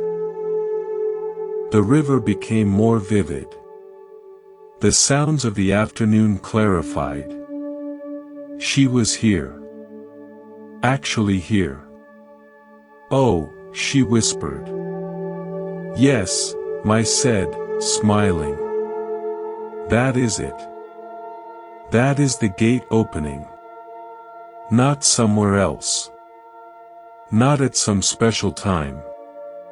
Right here, in this ordinary moment, on this old bench, looking at this river you've seen 1,000 times. But it fades. It already is, Lean said, her mind rushing again. That is natural, I said. Presence is not a permanent state we achieve and keep forever. It is a practice. A returning, again and again, to what is here. The gate is always open, but we keep walking past. The practice is to notice, to stop, to walk through, even if only for a breath, and then to do it again, and again. In the months that followed, as Lean cared for her grandmother, something in her changed. She still moved quickly at times, but she began to pause. She would stop while hanging laundry to feel the sun on her face. She would sit with Mai in the evenings and really watch the river, letting its slow movement calm the rushing in her mind. She began to see what Mai had shown her. The extraordinary was hidden inside the ordinary, waiting only for her attention. The gate was not at the end of a journey. It was here, now, in the simple act of being present. This story mirrors a profound understanding in mindfulness-based therapies. The practice isn't to achieve a state of perpetual calm, but to cultivate the muscle of returning from the frantic future tripping of the mind to the anchor of the present sensation. Each return is a step through the gateless gate. It's not that the gate was closed. It's that you were facing the wrong direction, looking at the horizon instead of at your own feet, which are already standing in the promised land. Let's practice this return. For the next minute, let your attention be on your breath. It's almost certain your mind will wander, to a memory, a plan, a sound. That's fine. That's what minds do. The moment you notice it has wandered, that very noticing is a moment of awakening. Gently, without any self-criticism, bring your attention back to the breath. That gentle return is not a failure, it is the entire practice. It is you, walking through the open gate, again and again. Now, let us visit a place of homecoming, of long journeys ending where they began. In a village surrounded by ancient, whispering trees, there lived an old man named Jiro who had spent 40 years traveling. As a young man, a restless hunger had driven him from the familiar lanes of his birthplace. He dreamed of distant lands, transformative wisdom, experiences that would make him into someone new. So he left. For decades he wandered, crossing deserts and mountains, sailing across seas, walking roads that led to wonders and hardships he could never have imagined. He studied with teachers in far-off monasteries, worked strange trades, learned new languages and ways of seeing. All the while, he sought something he could never quite name, a sense of completion, of having finally arrived, a peace that would settle the restless hunger once and for all. He touched glimpses of it in moments of sublime beauty or insight, but it never lasted. The hunger always returned, and he would move on to the next place, the next hope. Now he was old. His body could no longer carry him. His eyes were weak, his steps slow. He returned to his village not in triumph, but in exhaustion. The journey had not given him what he sought. He felt like a failure, as if he had missed a crucial turn that others had found. His childhood friend, Kenji, had never left. He had married, raised children, farmed the same land his father had. His life had been simple, bounded by the same hills Jiro had fled. One evening, the two old men sat beneath the giant cedar they had climbed as boys. "You have seen the world," Kenji said. "I have always wondered what it was like out there, beyond the hills. What did you find?" Jiro was quiet a long time. I found many things, he said finally. Beautiful things, terrible things, things I could never have imagined staying here. But what I was looking for, I did not find it. What were you looking for? Peace, I think. A sense of being where I belong. The feeling that the journey is complete, that I have arrived. I thought it was out there, beyond the horizon. I thought if I just went far enough, searched hard enough, but it was always just ahead of me. Every time I thought I was close, it moved further away. Kenji nodded slowly, as if this made perfect sense. And now you have come back. Has the traveling ended? My body has ended it. I cannot walk those roads anymore. But the restlessness, it remains. Even now, sitting here, I feel it. The sense that I should be somewhere else, doing something else, searching for something I have not yet found. May I tell you something? Kenji asked. Something I have never said aloud. When we were young, I envied you. You had the courage to leave, to seek something greater. I stayed because I was afraid, of the unknown, of leaving all that was familiar. I told myself I was content, but a part of me always wondered what I had missed. Jiro nodded. He had suspected this.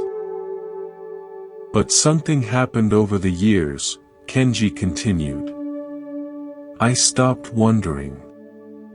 Not because I convinced myself I had chosen rightly, but because I found something here that I did not expect to find. What did you find? Kenji gestured to the fields around them, to the tree, to the village in the distance. This. Just this. I stopped looking for something else. And I found that this was enough. More than enough. The peace you were seeking in distant lands, Jiro, I found it here in the place I was born. Not because this place is special, but because I stopped believing I needed to be somewhere else. Jiro felt a deep pang of grief and recognition. I traveled the whole world looking for home, he said, his voice thick. And you found it without leaving. I don't think it matters whether we leave or stay, Kenji said softly. What matters is whether we stop seeking long enough to see where we actually are. For many years, I compared my life to yours. I imagined you having adventures, finding wisdom. I felt small in my stillness. I realized the restlessness you felt, I felt it too. My body was here, but my mind was often elsewhere, wondering about roads not taken. The seeking can happen anywhere, my friend. You sought by moving. I sought by imagining. Neither of us was truly here.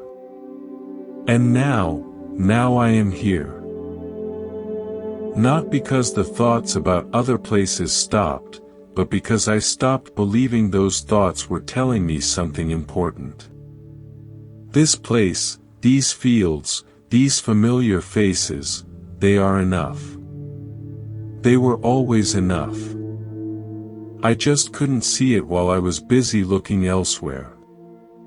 Jiro sat as the sunset painted the sky. The restlessness was still there, an old habit. But beneath it, he felt a new weariness with the seeking itself, and a willingness, finally, to let it go. He looked at the fields, golden in the fading light. He looked at the old tree. He looked at his friend's weathered, peaceful face. Nothing had changed. Only he had changed. He had circled the entire globe only to arrive back at this spot. I think I understand, he said slowly. The home I was seeking was never somewhere else. It was always here. I just couldn't see it because I was too busy looking for it. The gate was always open, Kenji said. You just kept walking past it, looking for a more impressive entrance. Jiro laughed, a sound that surprised him. 40 years of walking past an open gate. We all do it, Kenji said. In our own ways. We all believe that what we need is somewhere else, that we need to find the right path, the right teacher, the right circumstances. And all the while, the gate stands open right where we are. In the weeks that followed, Jiro began to settle. The restlessness arose, but now he saw it as just a habit, an old story no longer needing to be followed.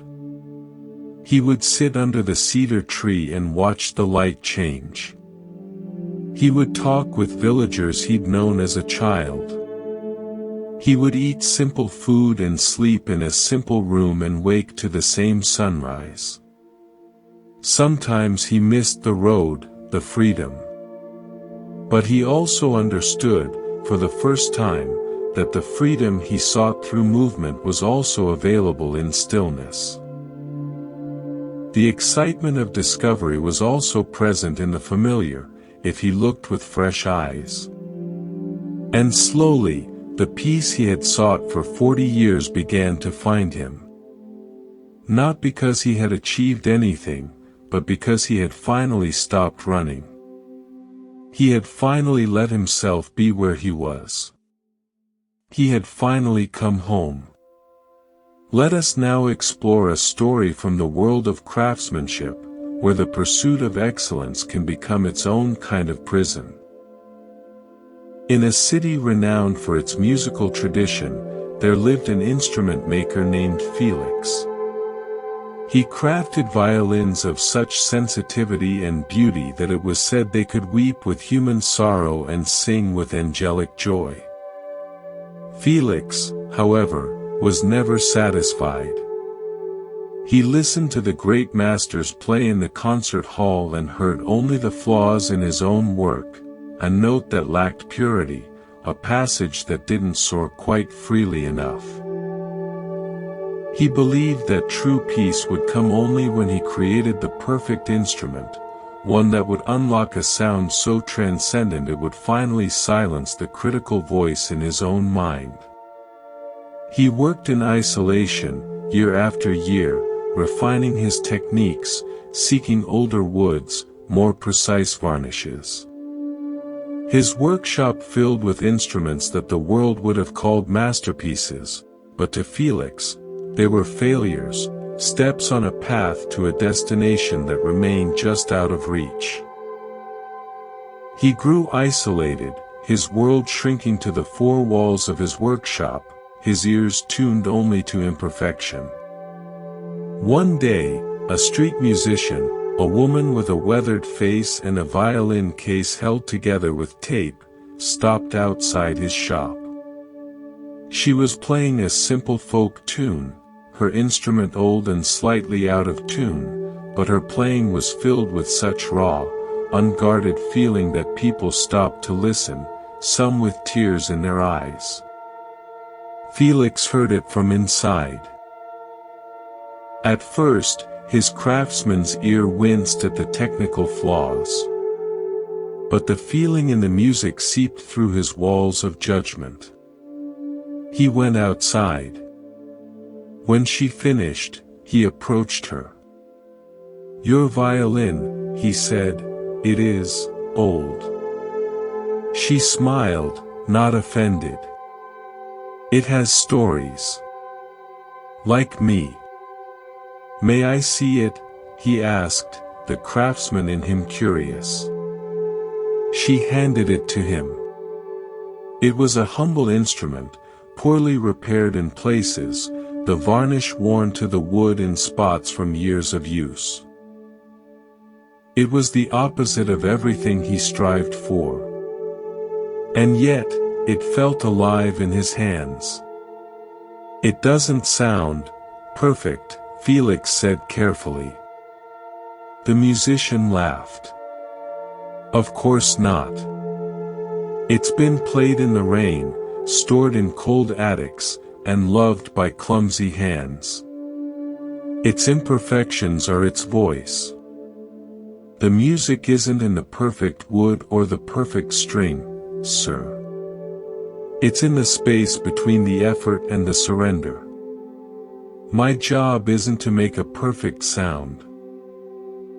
It's to get out of the way and let the sound that wants to come through, cracks and all."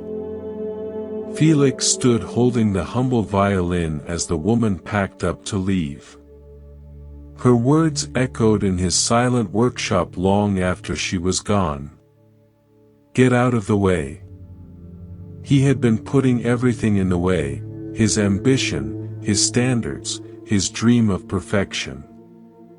He had built a gate of "not yet good enough" and stood outside it, thinking the perfect violin on the other side would grant him peace. But the woman's peace came not from her instrument, but from her relationship to it, a relationship of allowance, not control. The next day, Felix didn't go to his bench to craft a new instrument. He took one of his own failed violins from a shelf. He didn't inspect it for flaws. He simply held it, tucked it under his chin, and drew the bow across the strings. He didn't try to play something profound. He played a simple scale, then a folk tune he remembered from childhood.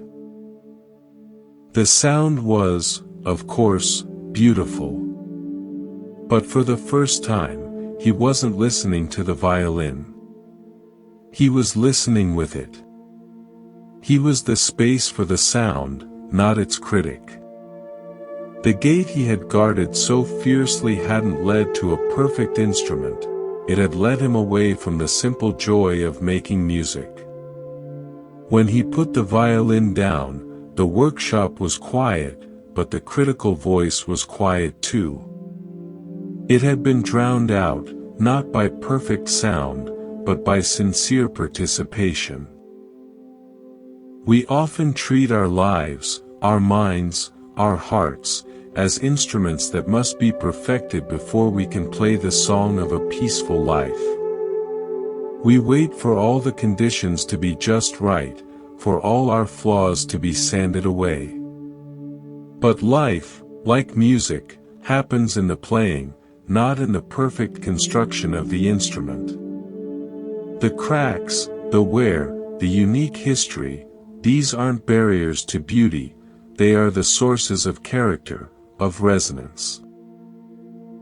The peace you seek isn't found by fixing every perceived flaw until you are a pristine, untouched instrument in a glass case. It is found when you pick up the instrument of your life as it is, today, and play it, with all its quirks and unfinished edges, with sincerity and heart. The music of peace is in the willingness to participate, imperfectly, in this present moment. Let's feel into this. Is there a part of you that feels flawed, imperfect, not ready?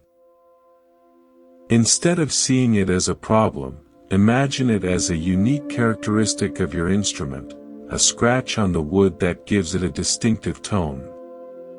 For a moment, breathe into that space. Don't try to fix it. Simply acknowledge it as part of your unique design. Then, feel the whole of your being, this complete instrument, resting here, capable of resonating with the truth of this moment. You don't need to play a symphony. Just be here, a held note of awareness. Now, we visit a story set against the backdrop of immense, silent spaces, the world of a mountain hermit. High on a remote peak, known as the White Mountain for its perpetual snows, there lived a hermit named Alton. He had renounced the world decades before, seeking absolute purity of mind. He believed that peace was the absence of thought, a pristine silence untouched by the muddy stream of human emotion and memory. His practice was one of fierce suppression, of watching thoughts arise and actively dismissing them, pushing them away like uninvited guests. The quieter his mind became, the more violently any stray thought or feeling was rejected. He became a guardian of an empty room, tense and alert for any intruder. One particularly harsh winter, a young shepherd, lost in a blizzard, stumbled upon Alton's cave near death. The hermit, though resistant to this invasion of his peace, nursed the boy back to health over several days. The boy, weak but cheerful, would talk about his family, his sheep, the taste of his mother's bread. At first, Alton saw this as noise, a pollution of his hard-won silence. He would sit in stern meditation, trying to block out the sound of the boy's voice. But exhaustion from caring for the boy wore down his resistance. One evening, as the wind howled outside, the boy was describing the simple joy of watching lambs leap in spring meadows. Alton, too tired to fight, simply listened.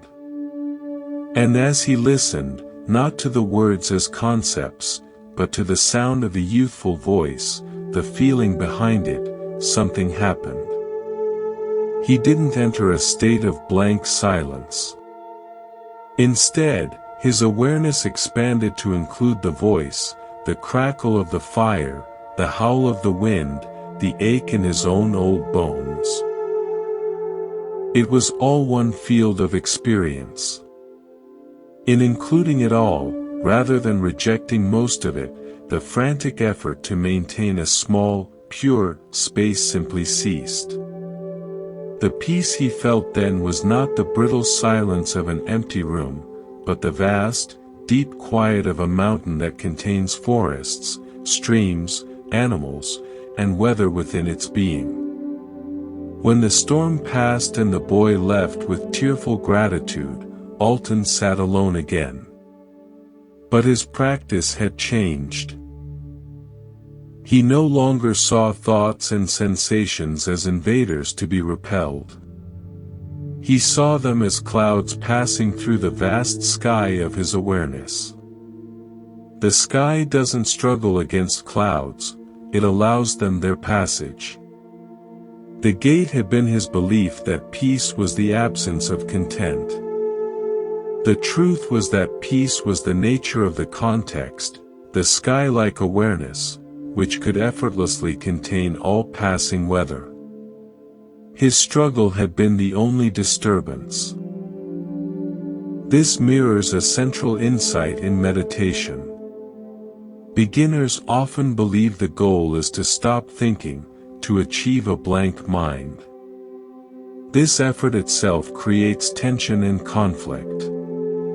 Advanced practice is often described not as a fight for emptiness, but as a relaxation into spacious awareness, an awareness that can contain thoughts without being hijacked by them. The peace isn't on the other side of a battle with your own mind, it is the very ground upon which the mind's activity plays out. You are not the thoughts, you are the awareness that knows the thoughts. When you stop trying to evict the thoughts, you realize they were never solid tenants to begin with, they were fleeting shadows passing through the room of your awareness, and the room itself remains undisturbed. Let's practice being the sky, not the weather. Close your eyes gently. For the next minute, let every thought, sensation, or sound that arises be like a cloud in the vast sky of your awareness. Don't push the clouds away. Don't cling to the pretty ones. Simply notice them, and notice the wide open sky that contains them. Rest as that sky. The sky is never damaged by a storm cloud. It is never improved by a sunset. It simply is, vast and allowing. Be that. Our next story comes from a different kind of workshop, one focused not on output, but on essence. In the ancient city of Grasse, the heart of the perfume world, there lived a master perfumer named Celeste. She could distinguish thousands of scents, could deconstruct any fragrance into its notes. She sought to create the ultimate perfume, one that would capture the very essence of peace itself. She traveled the world, collecting rare essences, lotus from Cambodia, frankincense from Oman, night-blooming jasmine from India, alpine moss from Switzerland. Her laboratory was an archive of smells, each representing a piece of the puzzle. But when she blended them, something was always missing. The fragrance would be beautiful, but it would smell of ingredients, of technique, not of peace itself. She grew frustrated, believing the final, elusive note was still out there, in some remote valley or secret blossom she had yet to discover. One day, overwhelmed, she left her scent-filled studio and walked into her own modest garden, which she had neglected in her quest. It was a humble place, with lavender, rosemary, and a single rose bush. She sat on a stone bench, dejected. A light rain began to fall, a soft spring shower.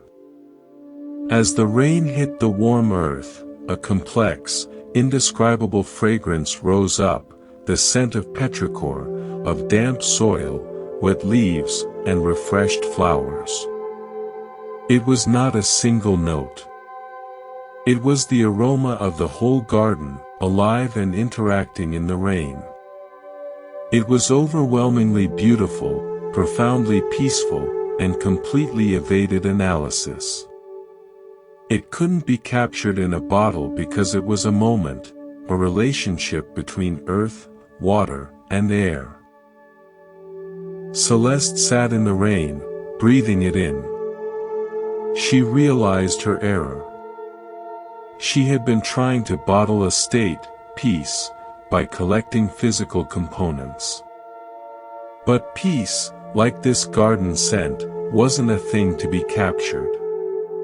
It was a quality of relationship, a happening. It arose in the space between things, in the meeting of the rain and the earth, of awareness and the present moment. The final note she had been searching for wasn't another essence from across the globe.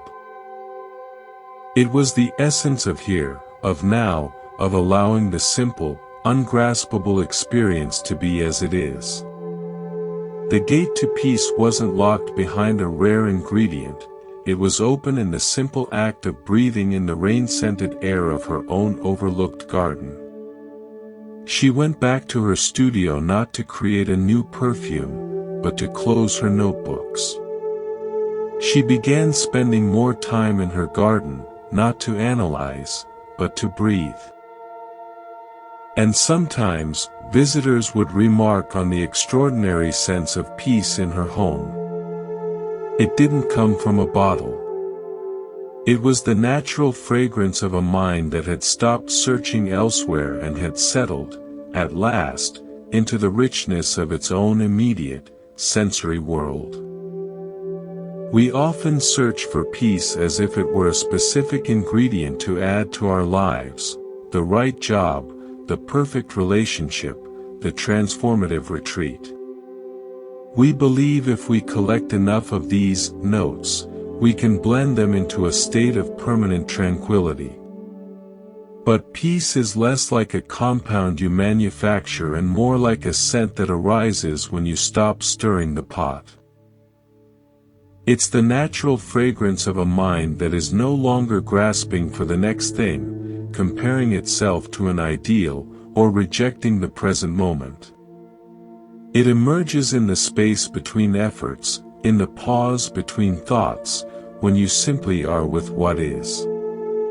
You cannot bottle it for later use. You can only inhale it now. Let's inhale that fragrance now. Take a deep, slow breath in through your nose. As you do, imagine you are breathing in the quiet, complex scent of a garden after a gentle rain. The smell of freshness, of clarity, of things being exactly as they are. As you exhale, let go of any need to define, capture, or hold on to this feeling. Just let it be. And breathe again. Peace isn't something you find, it's a scent you notice when you stop running and simply breathe the air of the present.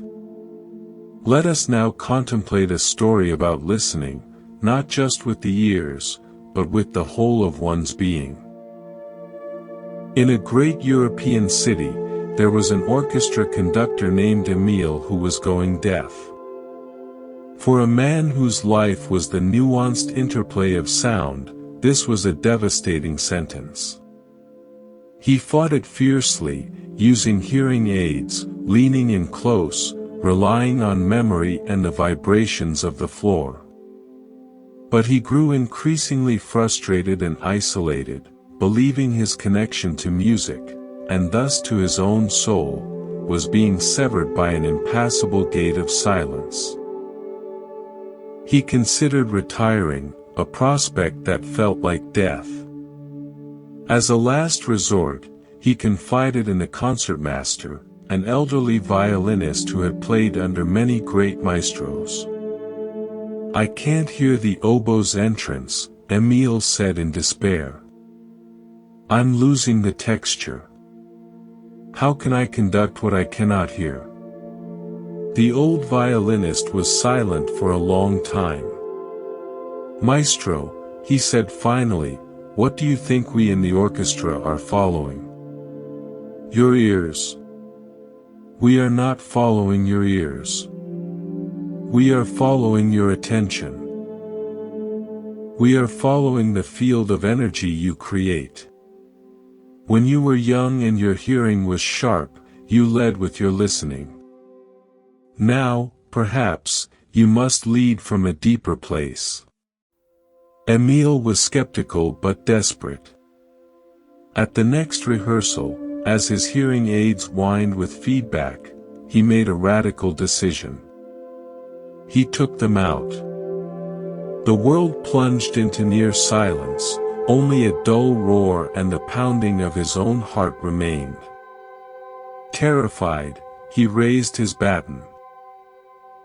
He could not hear the individual instruments, but he could see the musicians, their breath, their posture, the movement of their bows. He had to feel the music in his body, in the air. He began to conduct not from what he heard, but from a profound, intuitive sense of the whole, from the shape of the silence that the music was carving. Something extraordinary happened. The orchestra, accustomed to his sharp auditory corrections, now found themselves pulled into a unified field of intention. They began listening to each other more deeply, feeling the music as one body. The performance that week was described by critics as transcendent, more cohesive than ever, with a profound, singing silence at its heart. Afterwards, the concertmaster found him backstage. Emile had tears in his eyes. "I heard it," he whispered. "But your hearing aids were out," the violinist said. "Not with my ears," Emile said, placing a hand over his chest. "I heard it here." For the first time, I wasn't on the outside, trying to control the sound. I was in the middle of it. The silence wasn't a wall. It was the space that held the music together. I had been trying to listen to the music. Tonight, I listened from within the music. There was no gate. We often believe we need a specific set of conditions, perfect health, a quiet mind, resolved emotions, to experience the music of peace. We think our deafness to tranquility, our busy thoughts, our aches, our worries, is an insurmountable barrier. But what if peace isn't a specific sound to be heard with the ears of a quiet mind? What if it is the deep, unified field of awareness from which all the sounds and silences of our experience arise? When we stop straining to hear a perfect, idealized note of calm, we might discover we are already within the symphony. Our struggles, our joys, our noise, and our quiet are all part of the composition. The conductor of your experience doesn't need perfect hearing, it needs to remember it is the source of the music, not a critic in the audience. The gate is the belief that you are separate from the harmony you seek. Let's practice listening from within. For a moment, don't try to listen to the sounds around you. Instead, feel as if your awareness is the very room in which all sounds are happening. The sound of my voice arises within you. The distant traffic occurs within the space of your hearing. You are not a listener separate from the sound, you are the awareness that contains both the sound and the sense of hearing. Rest as that containing space. There is no distance to cross to find peace. You are the peace in which all experience is playing. Now, a story set in the boundless, shifting sands of the desert, where landmarks are illusions and the horizon is a trick of the light. A man named Tariq was the most skilled navigator in a desert tribe. He could read the stars, the wind patterns, the subtle shifts in sand dune formations that meant water was near. His identity was built on this certainty, this ability to always find the way. Then, in a freak and violent sandstorm, he was separated from his caravan and lost his equipment. For days, he wandered, using his ancient knowledge, but the storm had scoured the desert into a featureless, unfamiliar plain. Every dune looked the same. The stars at night gave him a direction, but with no known landmark, direction was meaningless. Panic set in. His certainty, his very self, was dissolving in the endless sand. On the brink of despair, his thirst a raging fire in his throat, he collapsed. As he lay there, waiting for death, a strange calm descended. The struggle ceased. In that resignation, he noticed something he had been too busy navigating to see. The feel of the sun-warmed sand beneath his cheek. The incredible, intricate pattern of a single grain stuck to his parched lips. The vast, empty, blue bowl of the sky above. He wasn't lost in the desert. In that moment, he was the desert, the sand, the heat, the awareness witnessing it all. The concept of lost depended on a destination that was no longer relevant. Here, now, was simply what is. And in that pure, stark isness, there was no fear, only a profound, aching aliveness. He did not move, but he was found. A different nomadic group, moving by a wisdom older than maps, found him hours later. They revived him. When he could speak, they asked, "How did you survive the despair?" He said, "I stopped trying to find the oasis. And in stopping, I became the desert. And the desert has its own water, if you know how to drink it." He had passed through the gate of lost and found by realizing that the categories themselves were dreams. He was always here, and here was always enough. Our minds are master navigators. We have internal maps for everything, maps for success, for relationships, for spiritual progress. We get terrified when life's sandstorms erase our familiar landmarks, when we lose a job, a loved one, our health, our sense of purpose. We feel desperately lost, believing peace is an oasis we can no longer find. But the desert's teaching is that the oasis you seek is not a dot on a map. It is the quality of your relationship with the sand, the sun, and the sky of this very moment. When you stop struggling against being lost, you may find you are not a traveler in a desert, but an expression of it, alive, aware, and fundamentally at home in the boundless present, even in its barrenness. The gate of lost only exists when you are comparing your current dune to a remembered one. Feel into this. Is there an area where you feel lost or without a map? Instead of frantically looking for familiar signs, just for this moment, stop. Feel the sand of this immediate experience, the raw sensations in your body, the flow of your breath, the space around you. Don't label it as lost. Just let it be what it is. In that simple stopping, you may touch the vast, quiet desert of awareness that holds everything, including the feeling of being lost.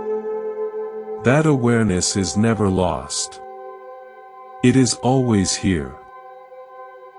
Our next story draws from the world of art restoration, a practice of seeing what is, not what we wish were there. Clara was an art restorer tasked with cleaning a centuries-old fresco in a forgotten chapel. The painting was of a saint, but it was almost completely obscured by grime, candle soot, and layers of yellowed varnish. The prior of the chapel had a vivid description from an old inventory. The saint's robe was a brilliant azure, his face radiant, a golden halo shining forth. "Reveal that glory," the prior urged.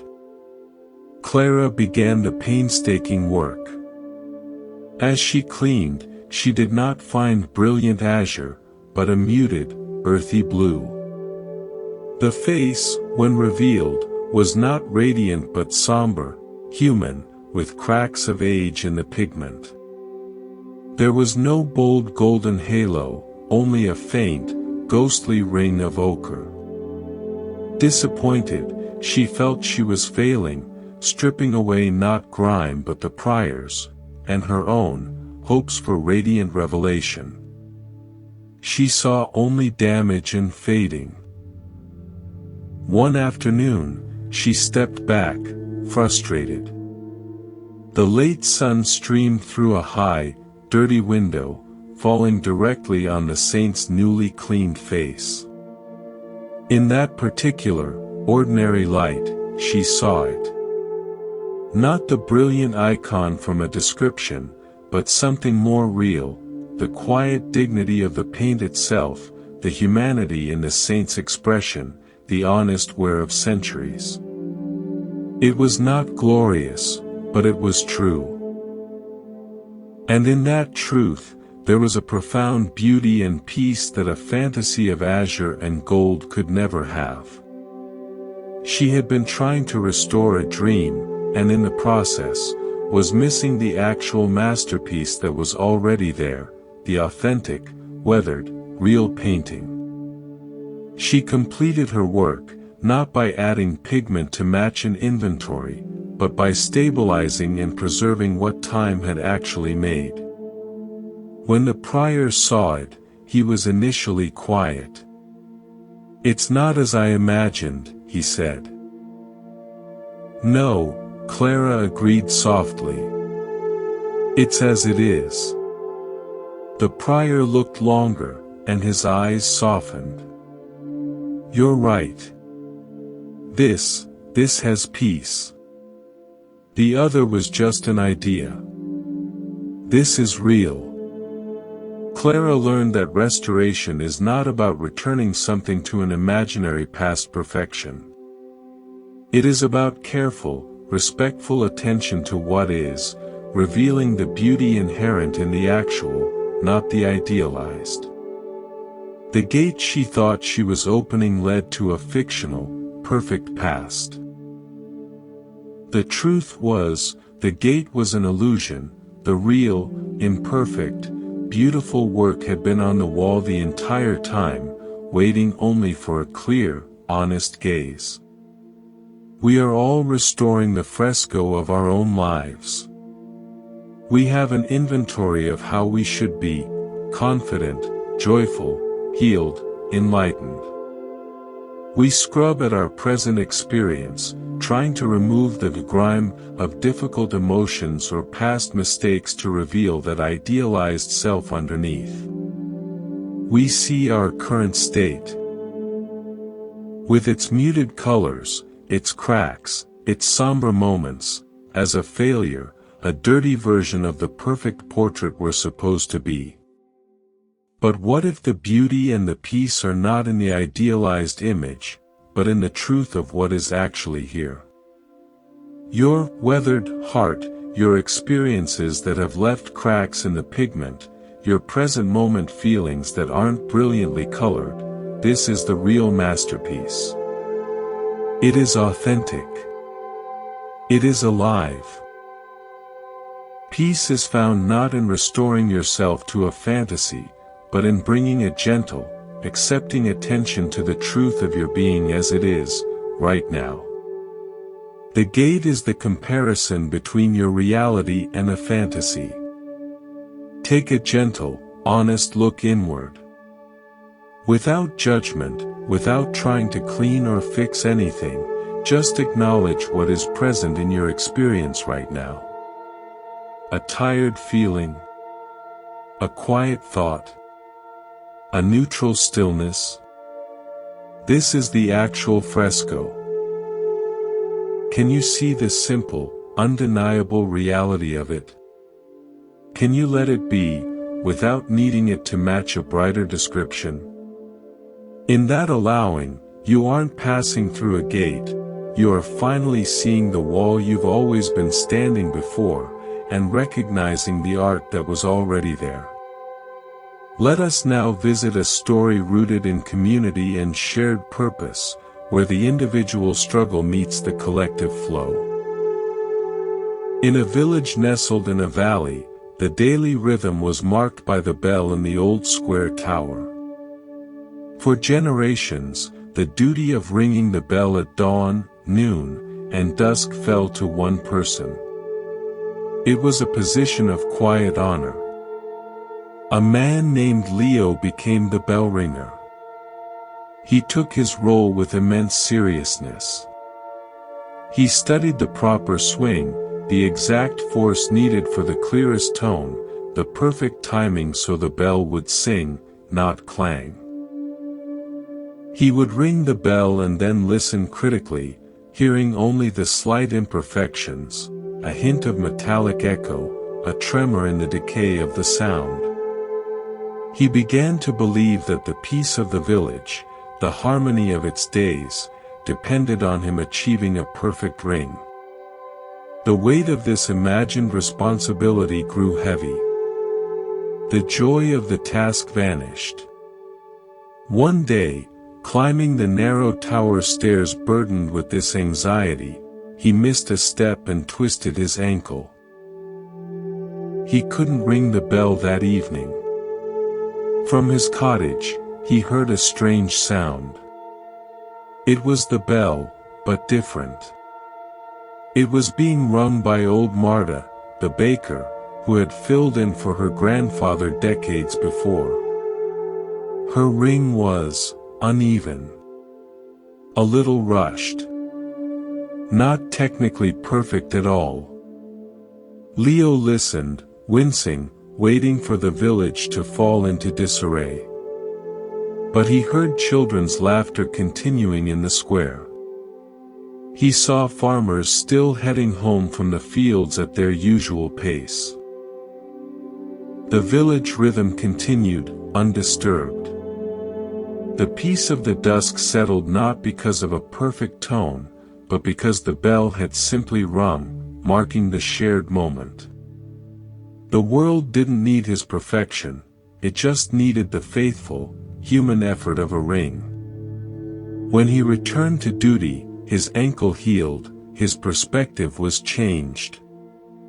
He no longer rang the bell for a perfect sound. He rang it for the village, for the sky, for the turning of the day.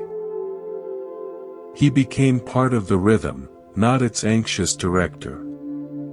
The sound, freed from the pressure of perfection, became sweeter, more resonant.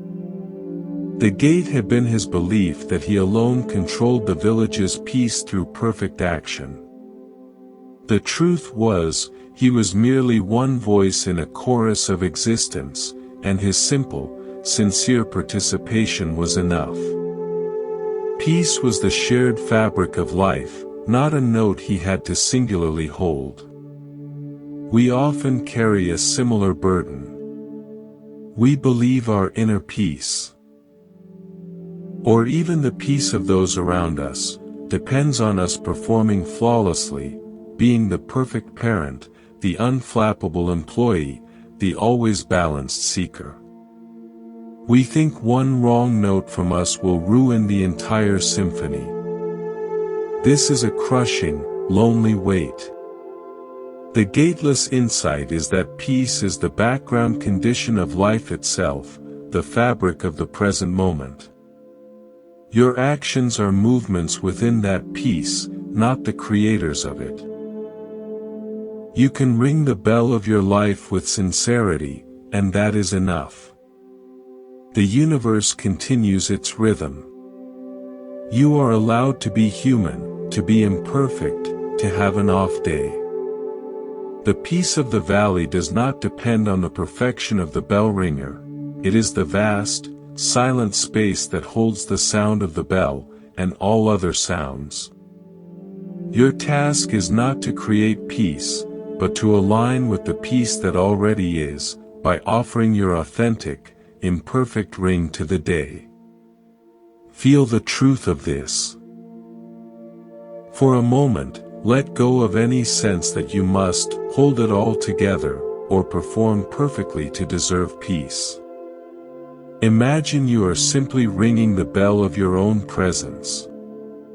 You are here. You are aware. That is your ring. It doesn't need to be perfect. It just needs to be true. Listen to that ring resonating in the space of this moment. Let it be enough. Now, a story that unfolds in the most modern of settings, where the quest for optimization becomes its own cage. David was a software engineer who approached his own well-being as a systems problem. He used apps to track his sleep, his diet, his exercise, his meditation minutes, his mood. He believed happiness was a state to be achieved by optimizing all inputs and debugging negative outputs. He had dashboards and graphs quantifying his progress toward Serenity version 2.0. Yet, the more data he collected, the more anxious he became. He could see in real time how he was falling short of his own benchmarks. A poor night's sleep would ruin his score for days. He was living inside a self-created simulation of his own life, constantly comparing the raw experience to the optimized model. On a mandated vacation, which he scheduled and tracked for maximum relaxation ROI, he went to a remote cabin. On the second day, a storm knocked out the power and satellite internet. His devices died. His connection to his data, his metrics, his model of himself, vanished.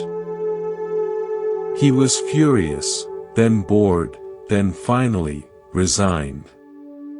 With nothing to measure or optimize, he simply sat on the porch and watched the rain. He noticed the smell of wet pine.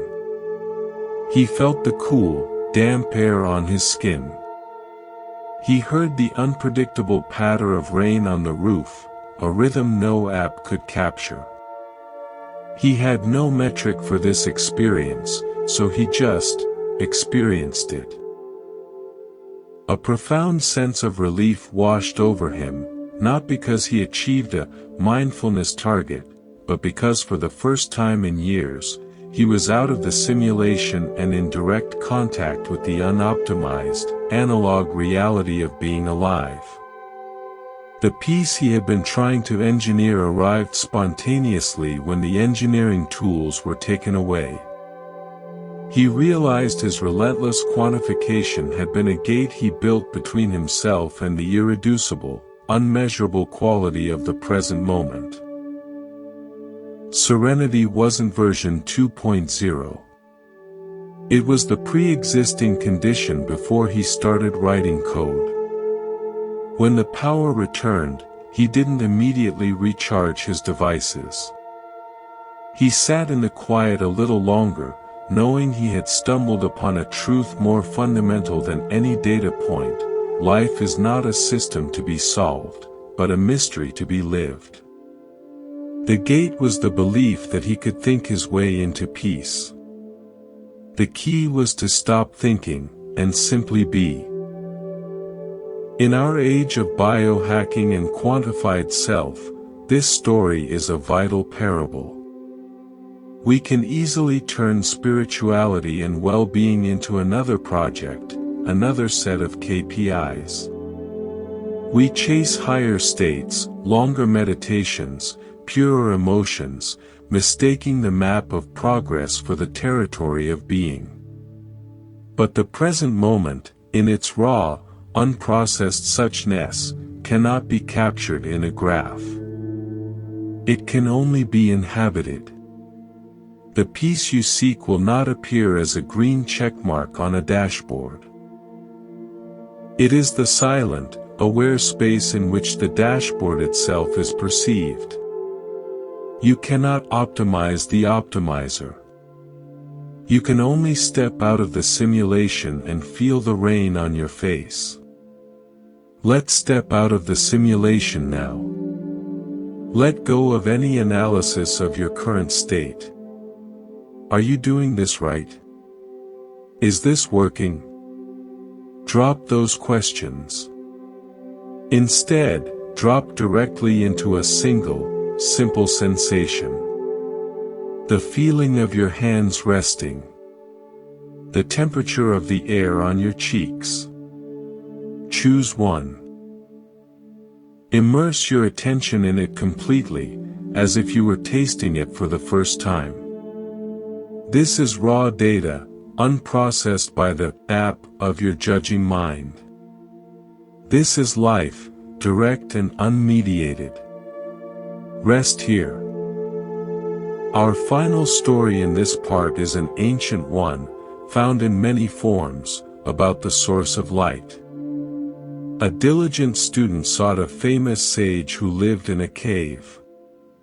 "Master," the student said, bowing deeply, "I have traveled far. I carry the lantern of my understanding, but its light is weak and flickers in the wind of my doubts.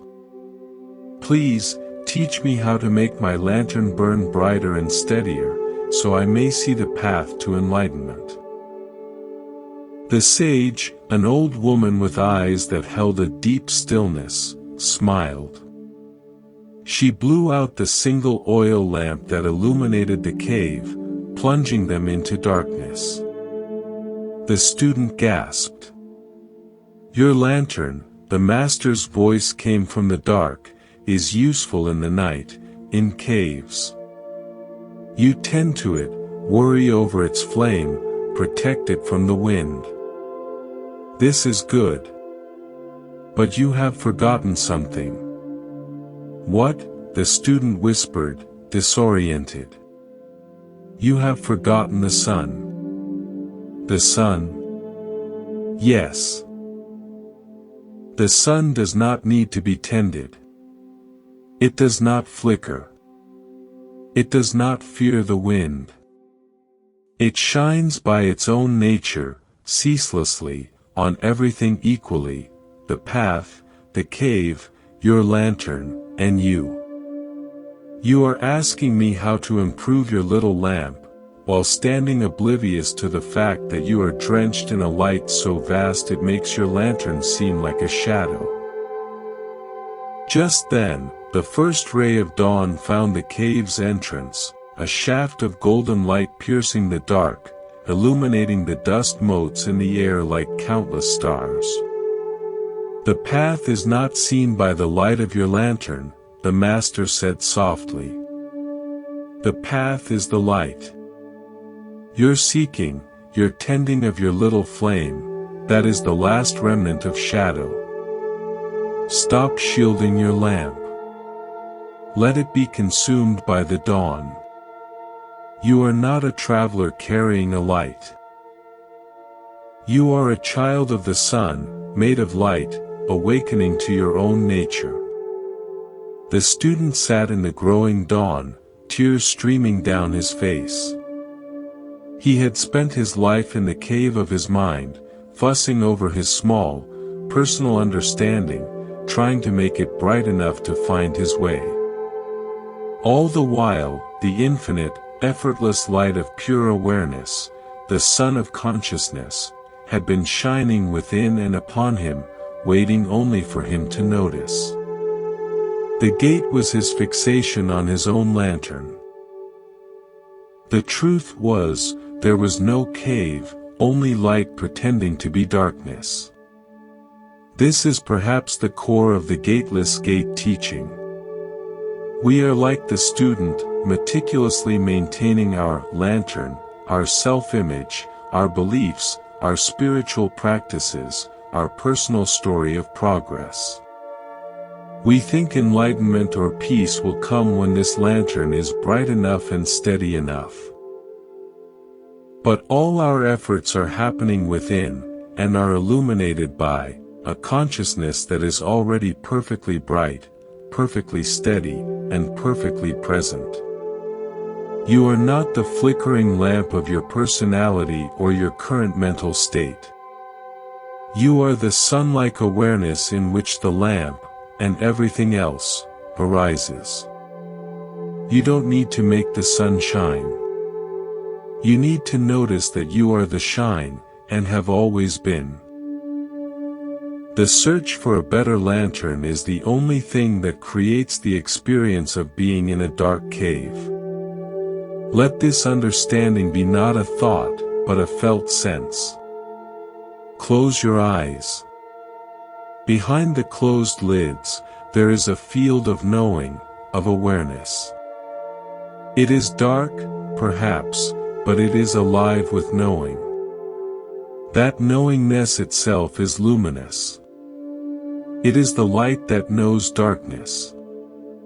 It is the sun of your being. Don't try to make it brighter. Simply rest as it. Recognize, I am this aware space. All experiences, thoughts, feelings, sensations, are like clouds passing through this sky, or objects illuminated by this sun.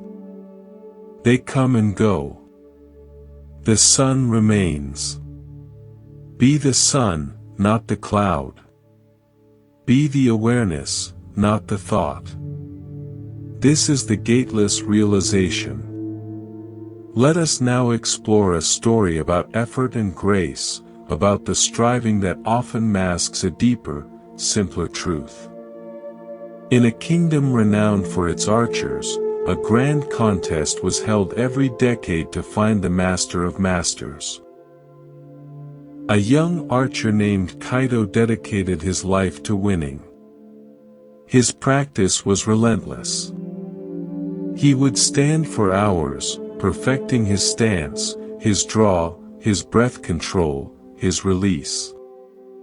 He studied the wind, the weight of arrows, the flex of different bows.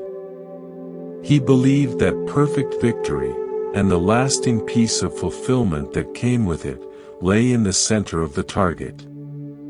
His entire identity became the arrow seeking the bullseye. The day of the contest arrived. The great stadium was full. One by one, archers shot, and Kaito watched with a critical eye, noting their minor flaws. When his turn came, he stepped to the line. He went through his meticulous routine, grounding his feet, aligning his spine, nocking the arrow, drawing the bow, finding the anchor point, calming his breath. But as he focused on the distant target, a strange thing happened. The pressure of years, the weight of his identity as the perfect archer, descended upon him. His hands, usually steady, trembled. His mind, usually clear, buzzed with 1,000 calculations and fears. He released. The arrow flew true for a moment, then veered, striking the outer ring. A gasp went through the crowd. He had missed. Humiliated, he left the field. He wandered into the forest behind the stadium, his world shattered. He came upon an old man, a humble woodcutter, who was effortlessly splitting logs with clean, fluid strokes of his axe. There was a rhythm to his work, an unthinking grace. "You move without effort," Kaito said, his voice bitter. "I have practiced effort for 10,000 hours, and today it failed me." The woodcutter paused, wiping his brow. He looked at the bow in Kaito's hand. "You practiced the arrow," he said. "You practiced the bow. You practiced the target. But do you practice the archer? What does that mean?" "The archer is me. I practice everything." The old man shook his head. "No. You practice the idea of you as the perfect archer. That idea is heavy. It trembles. The true archer is not an idea. It is the space between thoughts, the stillness before the draw. It is not something you do. It is what you are when you stop trying to be the archer." He picked up his axe. "I do not try to be a woodcutter. I am simply here, and the wood is split. The axe moves by itself. Try not hitting the target. Try just being the bow, the arrow, the air, and let the shot happen." Devoid of hope, Kaito returned to his practice field the next day, not to train, but because he had nowhere else to go. He picked up his bow, but instead of his rigid routine, he remembered the woodcutter's words. He didn't try to be Kaito the champion. He simply stood. He felt the ground under his feet. He saw the target, but didn't aim at it. He knocked the arrow, drew, and in a moment of empty stillness, he released. He didn't watch the arrow. He heard the thunk as it struck. He looked. It was dead center. He hadn't hit the target. The shot had occurred, and the target had been there. The gate had been his monumental effort to be the one who hits the target.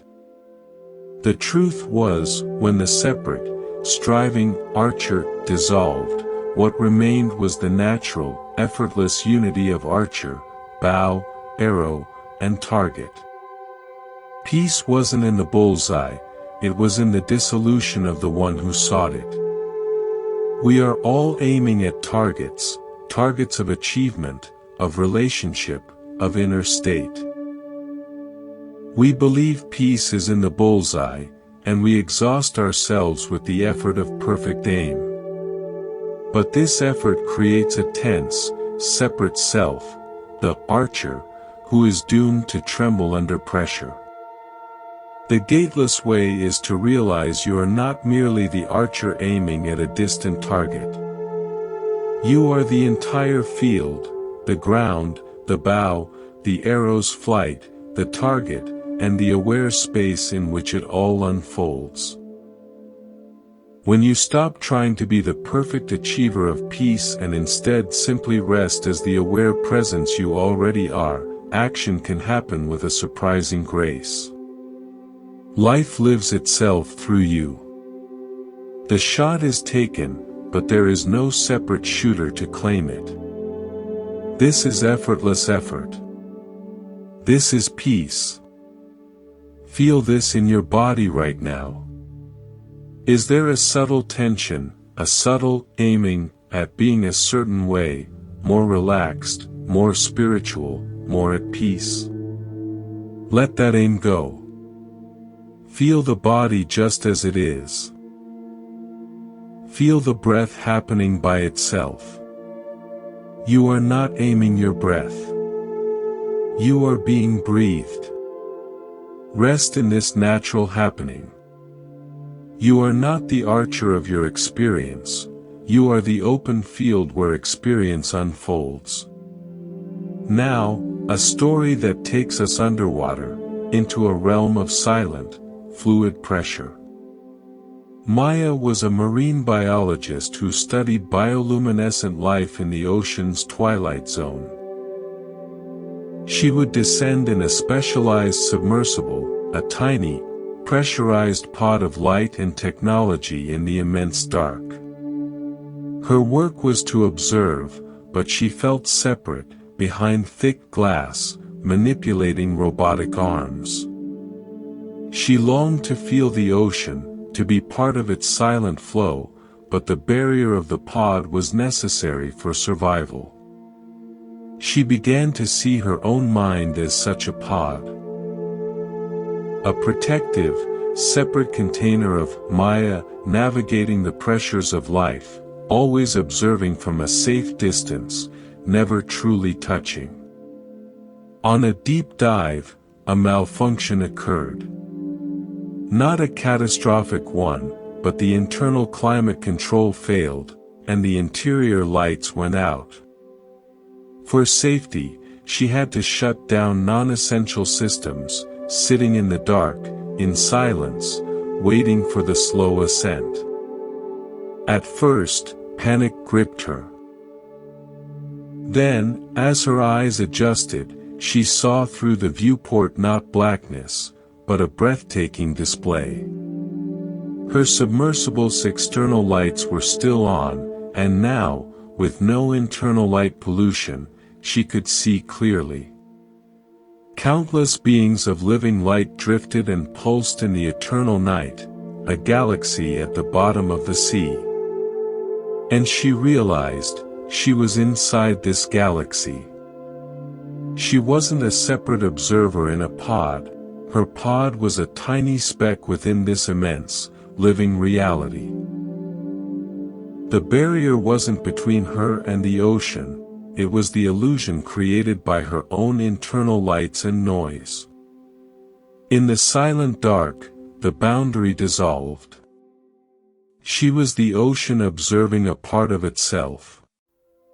When she surfaced, the experience remained. She no longer felt like a fragile self navigating a dangerous world. She felt like the world itself, vast, intelligent, alive, experiencing a human life through the temporary vehicle of Maya. The anxiety of being a separate container dissolved.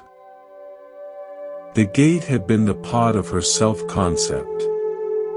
The truth was, she was the ocean. We live in the pod of our self-concept, our name, our history, our personality. We feel separate from life, navigating it carefully, fearing its pressures.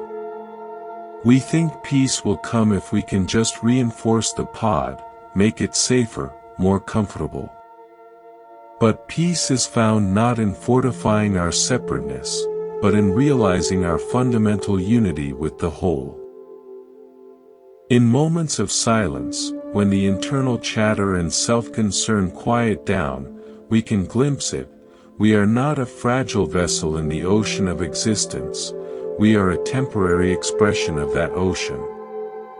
Your true nature is not the small, lit-up pod of your personal drama, it is the vast, dark, intelligent, living depth in which all pods arise and dissolve. The gate is the belief in the pod's absolute reality. Step out of the pod. You can't, because you were never truly in it. You are the water it's made of. Sense into this. Feel the boundary of your body. Now, imagine that boundary becoming soft, permeable. Imagine your awareness expanding to include the space around you, the air, the sounds. Not as concepts, but as a felt sense of being part of a single, continuous field of energy and awareness. You are not a diver in the sea of life. You are the sea, aware of itself as a diver. Rest in this oceanic feeling. Our final story in this part is a simple, homely one, about a task we all know. In a small town, there were two bakers. The first, Carl, was a technician. He knew the exact science, precise grams of flour, milliliters of water, degrees of temperature, minutes of proofing. His bread was consistent, reliable, and good. He took pride in his control. The second baker, Elena, was an artist.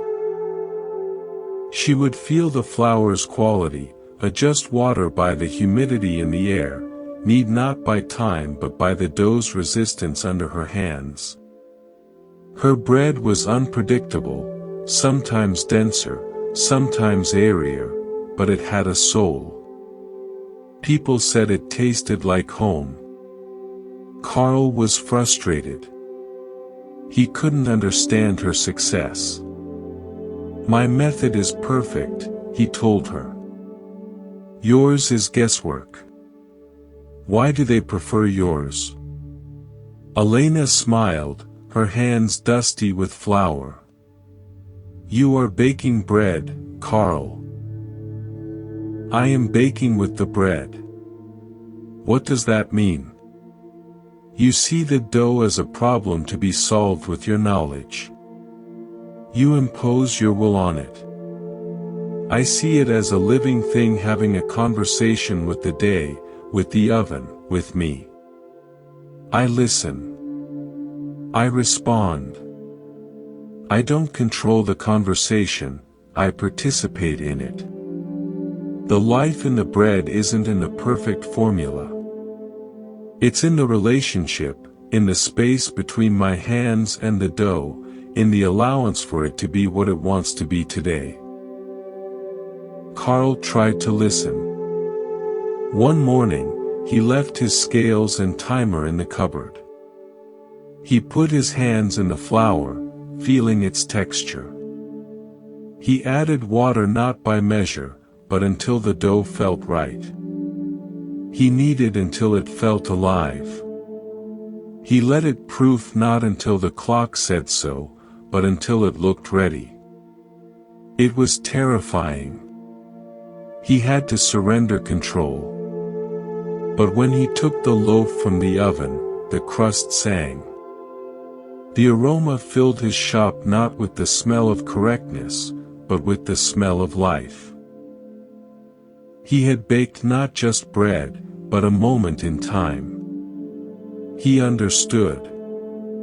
Peace wasn't in the perfect control of the process. It was in the intimate, responsive dialogue with life itself.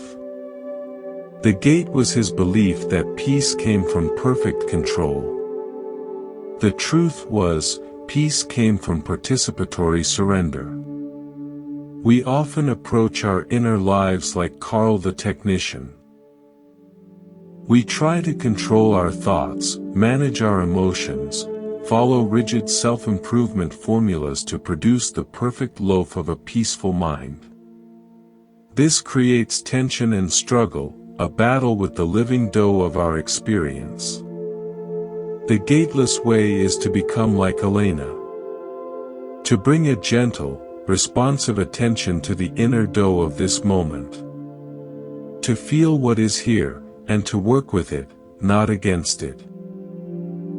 To allow your experience to be what it is, and to engage with it from a place of relationship, not domination. The peace you seek isn't a perfectly consistent, controlled state. It is the alive, sometimes messy, but deeply satisfying flavor of being in true conversation with your own life, as it is, right now.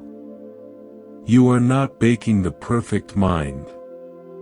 You are participating in the mystery of being. Bring this participatory awareness to your breath right now. Don't control it. Don't force it deep or slow. Just feel it. Have a conversation with it. How does it want to move? What is its texture? Its rhythm? There is no right answer. There is only the relationship, the listening. In this listening, the baker and the bread become one. The controller and the controlled dissolve. What remains is the simple, nourishing fact of being alive and aware. This is the bread of peace. Break it, and eat. We have traveled far together through these stories and quiet reflections, visiting cartographers and weavers, clockmakers and river guides, actors and scientists, divers and bakers. We have sat in deserts, in caves, in forests, and in the deep sea of our own awareness. Each story, in its own way, has pointed not toward a distant horizon, but back to the ground beneath our feet, to the awareness reading these words, to the breath moving in your body right now. The teaching of the gateless gate is not a puzzle to be solved, but a recognition to be invited.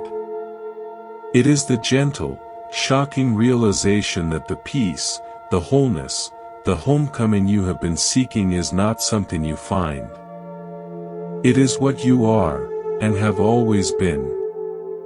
All our searching, for the perfect map, the flawless technique, the right role, the ultimate understanding, has value.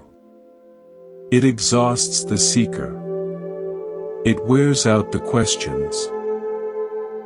And in that exhaustion, in the quiet space after the seeking falls away, something becomes obvious. It was here all along. The labyrinth was made of the footsteps of the seeker. The gate was built from the belief that you were outside. The light you carried was a tiny flame obscuring the sun in which it burned. Think of the cartographer Idris, finally looking up from his maps to see the real sky. Think of the weaver Elspeth, feeling the rain on her skin as part of the tapestry. The astronomer Cameron lying in the sand, becoming the telescope. The clockmaker Joseph hearing the silence between the ticks.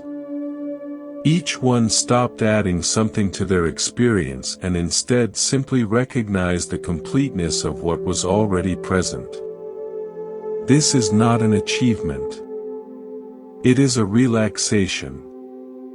A letting go of the burden of becoming and a settling into the grace of being.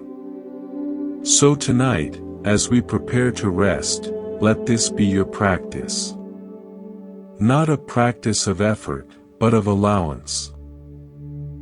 Imagine once more that mountain lake at dawn, perfectly still. It reflects the entire world with flawless clarity, the towering pines, the morning sky, the majestic peak. This lake is your true nature, clear, reflective, still awareness. All day, we identify with the reflections on the lake. I am that dark cloud of anxiety. I am that towering tree of pride.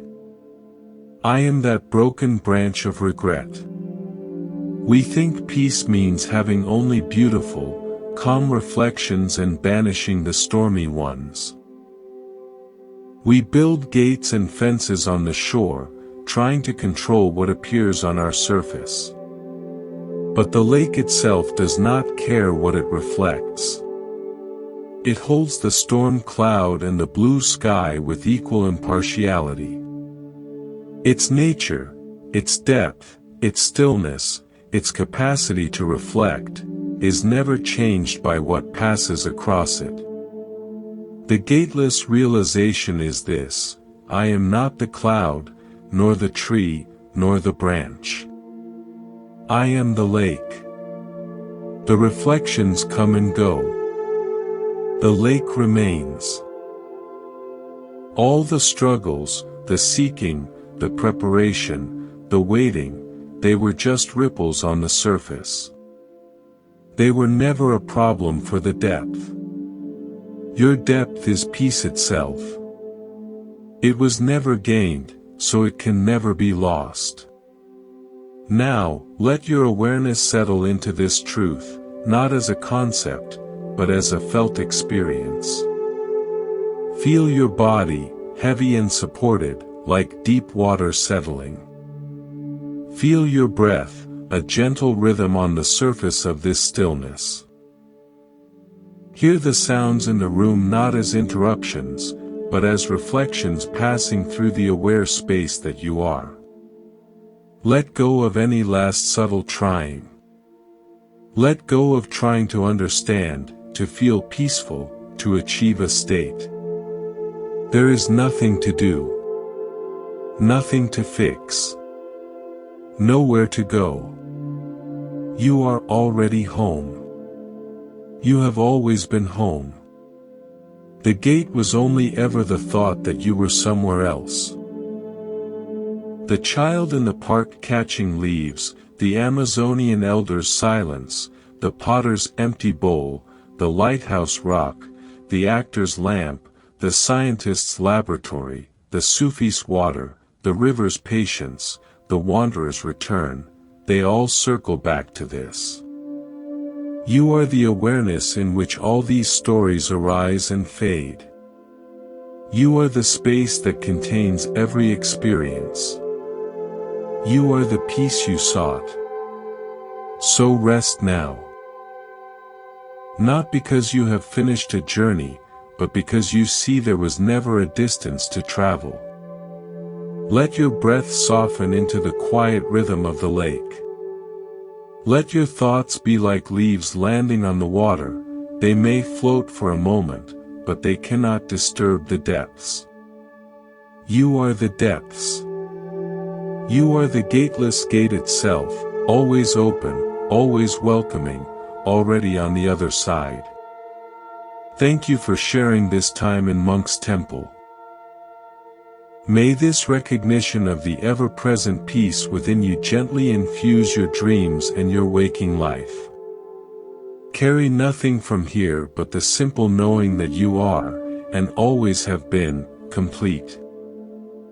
Sleep deeply, and know you are at peace. Good night.